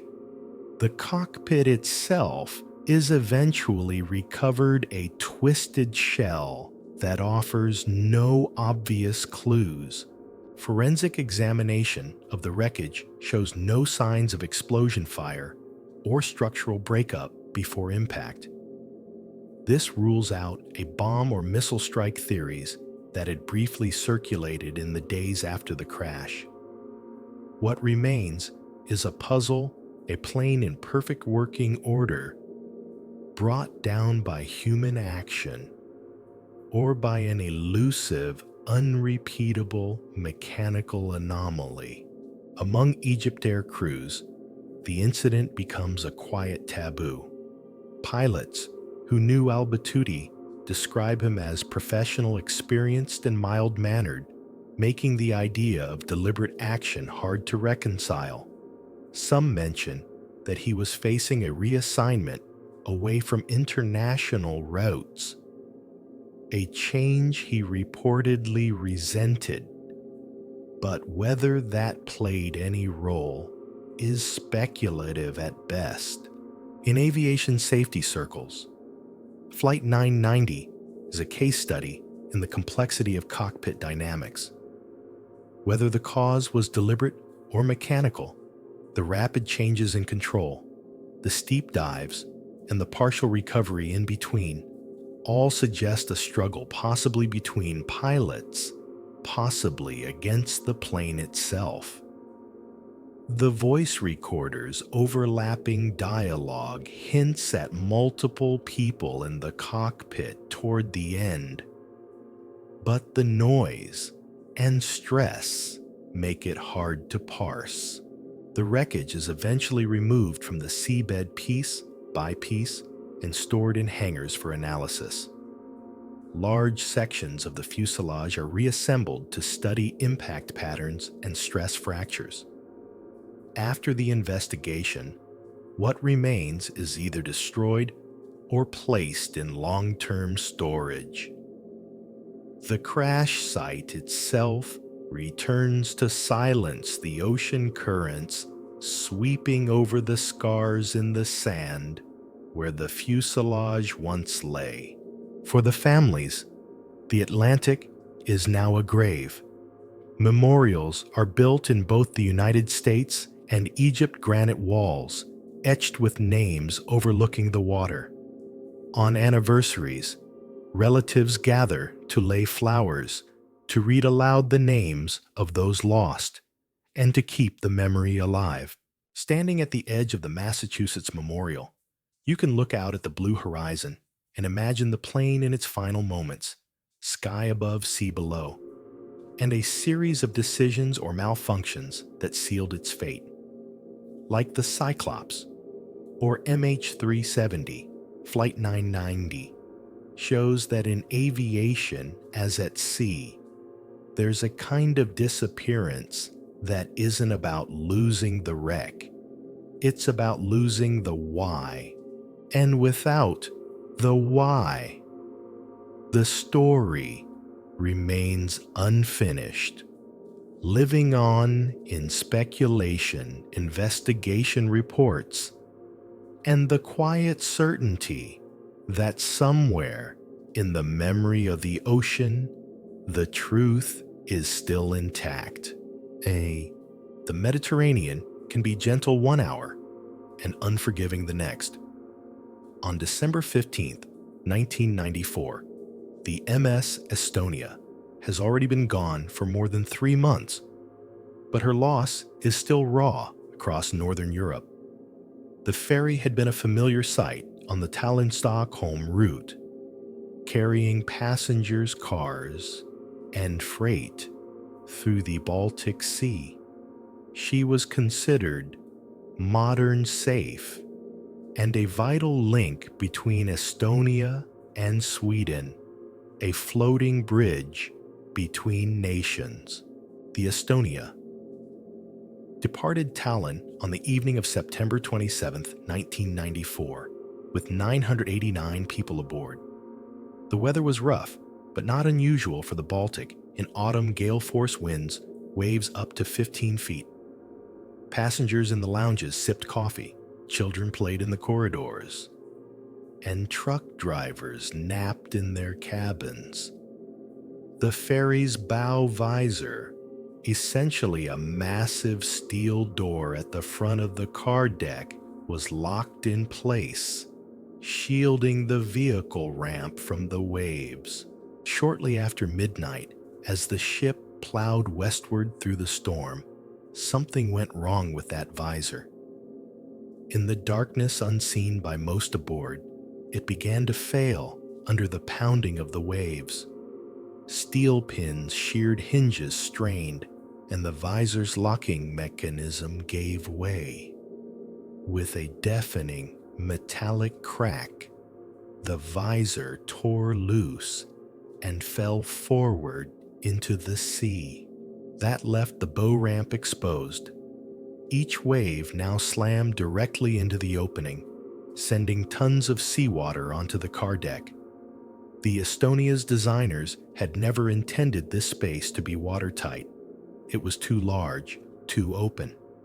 As the water pooled and sloshed, the ship began to list to starboard. On the passenger decks, the change was subtle at first, a tilt in the floor coffee cups sliding a ball from a children's play area, rolling into a corner. Then it grew sharper. Passengers stumbled in the corridors, crew rushed to investigate, and the ship's public address system crackled with announcements in Estonian and Swedish, urging people to put on life jackets and head to the outer decks. By the time most realized the seriousness of the situation, the list was severe. Some lifeboats couldn't be lowered because their davits were already too high above the water. Others were pinned against the hull by the tilt. The storm made boarding them a dangerous challenge. In the radio room, a distress call went out at 1:22 a.m., picked up by ships across the Baltic. The MS Mariella, a cruise ferry, responded first, altering course toward the Estonia. Other vessels followed, but even at full speed they were hours away. Helicopters scrambled from Sweden and Finland. But in the blackness of the storm, finding the stricken ferry was difficult. Within 30 minutes of the visor failure, the Estonia was in mortal danger. The list made movement inside nearly impossible stairs, became walls, doors became traps. Some passengers smashed windows to escape. Others clung to rails as the deck tilted toward vertical. At around 1:50 a.m., the ship rolled onto her side. The lights went out, and moments later, she disappeared beneath the waves. The entire sequence from visor failure to sinking took less than an hour. Of the 989 people aboard, only 137 survived. Most were rescued from life rafts by the first ships and helicopters to arrive at dawn. The rest were lost in the frigid Baltic waters, many trapped inside the ferry as she went down. The official joint investigation by Estonia, Finland, and Sweden concluded that the bow visor's failure was the primary cause. They cited inadequate locking mechanisms, design flaws in the bow area, and the extreme conditions that night. The sudden flooding of the car deck created a free surface effect that quickly overwhelmed the ship's stability. But the tragedy did not rest quietly. Survivors spoke of hearing noises before the list began, metallic crashes that could have been the visor tearing away or something else entirely. Some claimed to have felt vibrations inconsistent with wave impact. A few suggested the possibility of an onboard explosion or collision with a submarine, theories that would later be picked up by conspiracy-minded researchers. Adding fuel to the speculation, in 1994, Sweden declared the wreck a protected grave site and prohibited diving without government permission. The official reason was respect for the dead. Critics argued it was to prevent discovery of something controversial. In 1995, the governments of Sweden, Finland, and Estonia signed the Estonia Agreement, making it illegal to disturb the wreck. Despite this, in 2000, a documentary crew conducted an unauthorized dive and claimed to find evidence of a large hole in the hull. The footage sparked renewed debate, though marine experts countered that such holes could have been caused by the impact with the seabed. In 2020, another team using an ROV found what they described as previously undocumented damage on the starboard side. Swedish authorities acknowledged the find and launched a new inquiry to determine whether this damage played any role in the sinking. As of now, the consensus remains that the visor failure was the initiating event, but the possibility of secondary damage is still under review. The disaster led to immediate changes in ferry design and safety regulations. Visors and bow ramps were reinforced across fleets worldwide. New rules required car decks to have better watertight separation and for ferries to be able to survive certain levels of flooding without capsizing. Crew training for evacuations in extreme list conditions became standard. For survivors, the memories are as sharp as the cold air they breathed that night. Many speak of the impossible choices, whether to search for loved ones in the tilted flooding corridors or to head topside for a chance at survival. For rescuers, the sight of bodies in the water life jackets glowing in the dawn light remains seared into their minds. The Estonia shipwrecker rests at a depth of about 260 feet, her hull lying on her starboard side on the seabed. The bow visor and ramp torn from her body lie separately. In sonar images, her white superstructure is still recognizable windows, dark railings intact, but coated in marine growth. The cold Baltic slows decay, so she is eerily well preserved, a frozen moment from 1994. If you could dive to her, you'd see cars still strapped to the deck, personal belongings strewn in cabins, and corridors angled like a funhouse. The silence would be total broken only by the hum of your equipment and the distant sound of your own breath. The Estonia is more than just a shipwreck. It's a touchstone for maritime safety reform, a site of national grief, and for some, an unresolved question mark, like the Titanic. Before her, she is a reminder of how quickly a voyage can go from routine to irreversible, and how even modern ships are not immune to the oldest truth at seawater always finds a way in. Whee! The South Atlantic in December is restless, long-rolling swells under a pale summer sun, the air smelling faintly of salt and diesel. On the morning of December 27th, 1980, the SS Poet slides out of the Delaware River into open water bound for Port Said, Egypt. She's carrying more than 13,000 tons of bulk corn for Egypt's state-owned general organization for supply commodities. Her crew, 34 men, a mix of seasoned mariners and newer hands, eager for the pay of an overseas run. The Poet is an old ship built in 1944 as the General Omar Bundy, a U.S. Navy attack transport during World War II. She saw action in the Pacific before being converted for civilian service in the late 40s. By 1980, she's a veteran freighter sturdy, but far from modern. Her owner, Hawaiian Eugenia Corp., had recently overhauled her, and she'd been making grain runs without incident. At 8:30 a.m., she clears Cape Henlopen, Delaware. Weather forecasts call for a low-pressure system moving up from the south, with winds expected to build, but nothing out of the ordinary for winter in the North Atlantic. Her course will take her southeast past Bermuda, then eastward across the Atlantic toward Gibraltar before entering the Mediterranean. The last confirmed contact comes at 9:00 p.m. that night when the Poet radios her position about 230 miles east of Cape Henlopen.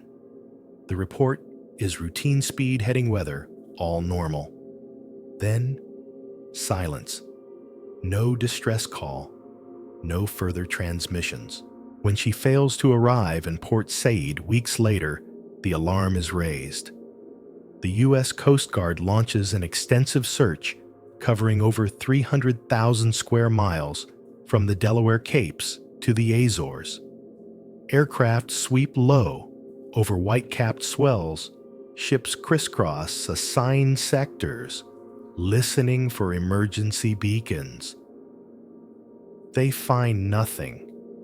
No lifeboats, no life jackets, no oil slick, not even a floating pallet from her cargo. The disappearance is baffling.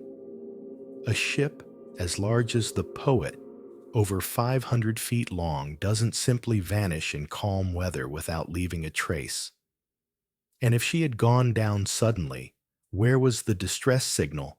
The Poet carried multiple radios, lifeboats, and emergency position indicating radio beacons, EPIRBs. Investigators consider several possibilities. The first is catastrophic hull failure. The Poet had been through decades of heavy service, and grain cargoes can shift if not properly secured, destabilizing a vessel. In rough weather, that shift could cause a dangerous list. If she flooded rapidly, she might have capsized before anyone could reach the radios. Another possibility is a collision. At night, in heavy seas, two vessels on intersecting courses might not see each other until it's too late. A strike from a large tanker or freighter could have torn open the Poet's hull, sending her down in minutes. But collisions typically leave debris, and again, the sea offered none. Then there's the human element. The crew was a mix of nationalities with varying levels of experience on this specific ship. If orders weren't followed, or if watchkeeping was lax, small problems could snowball into disaster. Yet the Poet's Captain Leroy Warren was a veteran mariner with a reputation for discipline. Some point to weather. The low-pressure system forecast that morning did intensify, producing gale-force winds and 30-foot seas in parts of the Poet's projected path. In such conditions, a ship carrying a high-density bulk cargo could broach or take on water quickly, especially if her hatch covers weren't sealed properly. Ingress through a compromised hatch could flood holds, causing a fatal loss of stability. One odd fact, the Poet's last reported position put her well south of the normal winter route to the Mediterranean. Typically, ships stayed farther north to take advantage of prevailing westerlies. Her southern track would take her closer to the Bermuda Triangle, though whether that was by design to avoid heavier weather or coincidence is unclear. As with other vanishings in that region, the Poet's story has been drawn into the Triangle's mythology. The pattern is familiar: a large, steel-hulled vessel, relatively modern for her time, disappears without a distress call, leaving no trace. But unlike some of those cases, the Poet was under U.S. flag, with a modern radio suite and Coast Guard oversight, making the total lack of evidence even more striking.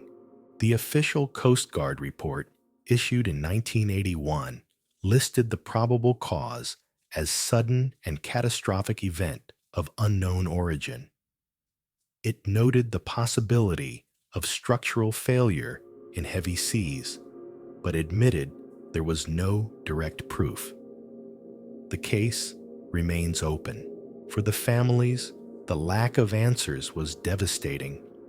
Some clung to the hope that the crew had made it into lifeboats and been picked up by another ship, perhaps taken to a country where news traveled slowly. But as weeks turned to months, with no word that hope faded, memorial services were held in Delaware, New York, and the Philippines, where several crew members hailed from. At the Seamen's Church Institute in New York, a plaque lists the poet among ships lost without a trace. In Wilmington, Delaware, where Captain Warren was from, his name is etched into a maritime memorial alongside others who never came home. To this day, the poet has never been found. No sonar sweep has stumbled across her on the seabed. No fisherman has snagged a piece of her hull in deep water. She exists now only in photographs, black and white shots from her Navy days, color slides from the 70s, showing her painted in civilian livery grain elevators looming in the background. If you could dive to her final resting place, wherever that is, you might find her lying upright in the silt hatch, covers buckled cargo hold still heavy with hardened corn.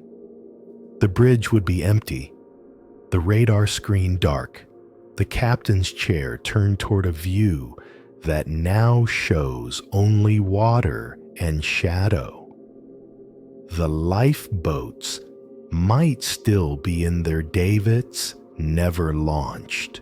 And that's perhaps the most chilling possibility of all, that whatever took her happened so fast that the crew never even had the chance to try. Like so many other ships before her, the poet left port with the confidence of a routine voyage, only to slip into that space where the ocean keeps its secrets silent and complete. The Indian Ocean is hot and still on the morning of June 20th, 2003. The horizon blurred in a pale haze. In the harbor of Port Victoria, Seychelles, the MV Nassim prepares to sail. She's a medium-sized cargo ship flagged in Panama, crewed by men from multiple nations, Filipino deckhands, an Indian chief engineer, a Pakistani captain. Her holds are loaded with general cargo, bound for Mombasa, Kenya machinery building materials and containers of food staples. By all accounts, it's a normal departure. The Nassim is in fair condition, her paperwork, in order her route straightforward southwest across open ocean, then up the East African coast. The crew expects a short voyage just a few days before unloading in Mombasa's bustling port. She leaves in the late morning, her white wake cutting through turquoise shallows before meeting the deeper blues offshore. For the first day, everything is calm. The weather forecast is favorable with only light swells and trade winds from the southeast. Radio checks confirm all systems are operating normally. And then silence. By June 23rd, the Mombasa Port Authority realizes the Nassim has missed her scheduled arrival. No position reports have come in, no distress calls. Calls to her radio frequencies go unanswered. The owners in Dubai report that their last satellite phone contact with the captain was 2 days earlier, a short exchange about routine matters. There was no hint of trouble. The Kenyan Navy launches a search, joined by Seychelles authorities and merchant vessels in the region. The route from Victoria to Mombasa is not especially remote. It passes near shipping lanes used by tankers, container ships, and fishing fleets. Yet no one reports seeing the Nassim. Aircraft fly search patterns along her projected course, scanning for lifeboats, debris, or oil slicks. They find nothing. The Indian Ocean is vast, but even in its expanse, the complete absence of evidence is unusual. Ships that sink suddenly often leave some trace, life rings, floating cargo, even a trail of fuel. The Nassim, however, appears to have been erased. Speculation begins almost immediately. One theory is structural failure. The Nassim was a converted vessel originally built for coastal service before being modified for longer voyages. If her hull or bulkheads were weakened, a sudden breach could have flooded her holds rapidly. Heavy cargo-like machinery can shift violently in a swell, destabilizing a ship in seconds. If she capsized in deep water, she could have gone under in minutes. Another possibility is piracy. While Somali piracy would not reach its peak until later in the decade, attacks in the Western Indian Ocean were already known. Hijackers might have boarded the Nassim, disabled her communications, and diverted her to a hidden anchorage. But piracy typically leaves a trail. Ransoms demanded cargo resold on black markets rumors in coastal towns. In this case, nothing surfaced. Some point to weather anomalies. Even when forecasts are good, the Indian Ocean can produce sudden squalls, waterspouts, or rogue waves. A steep, unexpected wall of water striking a vessel beam on can roll it over almost instantly. But again, there's the problem of no debris. Then, there's the unsettling location factor. The Nassim's intended track passes near the Comoros Trench and several deep undersea canyons, places where the seabed drops off sharply. A ship sinking in such waters could vanish into depths beyond the reach of most sonar surveys. The strong currents there could scatter light debris far from the sinking site before it ever reached the surface. For the families, the lack of answers is the hardest part. Without wreckage, there are no death certificates, no funerals, just the official presumption of loss. In Manila, Mombasa, and Karachi, relatives gather in homes to share what little they know. In some cases, crew members' pay stops abruptly. In others, insurance claims drag on for years as owners and underwriters dispute what happened. The maritime community notes the Nassim's disappearance, but moves on quickly. In a year filled with storms, collisions, and groundings, one missing cargo ship in the Indian Ocean barely registers outside shipping circles. Yet among sailors, her story becomes one of those cautionary murmurs traded in port bars. Stay sharp out there. Remember the Nassim. She left Seychelles and just never came in. It's the same kind of half-warning, half-myth that's followed cases like the Cyclops, the Marine Sulphur Queen, or the Poet. The details fade, the name lingers, and the implication is always the same. Sometimes the sea doesn't give you a reason. Years later, a fragment of a steel hatch cover is found on a beach in northern Madagascar. It's heavily corroded with no clear markings, but some speculate it could have come from the Nassim. The piece is tested, but the results are inconclusive. Without serial numbers or unique structural features, it remains just a piece of anonymous wreckage from some unknown vessel. Modern technology offers hope of solving such mysteries. Today, the route between Victoria and Mombasa is covered more heavily by satellite AIS automatic identification system tracking, which logs the positions of most commercial ships in near real time. If the Nassim vanished under those conditions, her last known position could be pinpointed, and search assets could be deployed more effectively.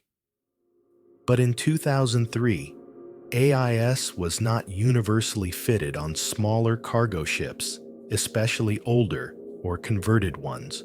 If she is ever found, it will likely be by accident, caught in the sweep of a deep-sea survey for pipelines, or stumbled upon by a research vessel mapping the seafloor. In that case, the discovery could finally answer the family's questions. Was there a hull breach? Did the cargo shift? Or was there something more unusual at work? Until then, the Nassim exists in that shadow world of maritime history, alongside other ships whose endings are known only to the ocean. Her story is a reminder that even in an era of satellites and instant communication, there are still places and moments where a ship can leave one shore head for another and never arrive. If you could dive to her resting place, you might find her lying on her side hull, half buried in silt. Containers and machinery would be scattered nearby, rusting quietly in the deep. The bridge windows might still frame the empty blue of the deep ocean, the wheel frozen in place. The silence there would be absolute, broken only by the slow drip of silt from the wreck into the blackness below. And in that silence, you'd feel it, that same unanswered question that's hung in the air since June 2003. How does a ship in calm weather, on a short run between two busy ports, simply vanish? The sea offers no reply. The ocean, for all its beauty, is an unblinking keeper of secrets. Every story we've drifted through tonight, from warships and airliners to ferries, freighters and submarines, ends the same way, in a silence too deep for sound to climb out of. Somewhere beneath the restless skin of the water, these ships and planes lie in the dark, wrapped in silt and memory. Their clocks stopped forever at the same moment. You can almost see them in your mind's eye. A hull, resting at a gentle tilt, stairways leading nowhere, a coffee cup still clipped to a table. Fish drift through corridors that once carried hurried footsteps. Sunlight, when it reaches this far, filters down in narrow beams, moving slowly, with the swell touching everything like a hand through fog. Up above, life goes on. Ships trace new wakes over the same waters. Airplanes cross the sky without incident.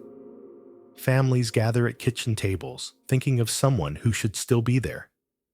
The world measures its days in news and noise, but down below, the sea doesn't keep time the way we do. That's the thing the ocean reminds us of over and over. It's older than our maps, stronger than our steel, and patient enough to wait forever. Every shipwreck, every lost flight is just another thread in its tapestry. Some we pull loose and examine under bright lights.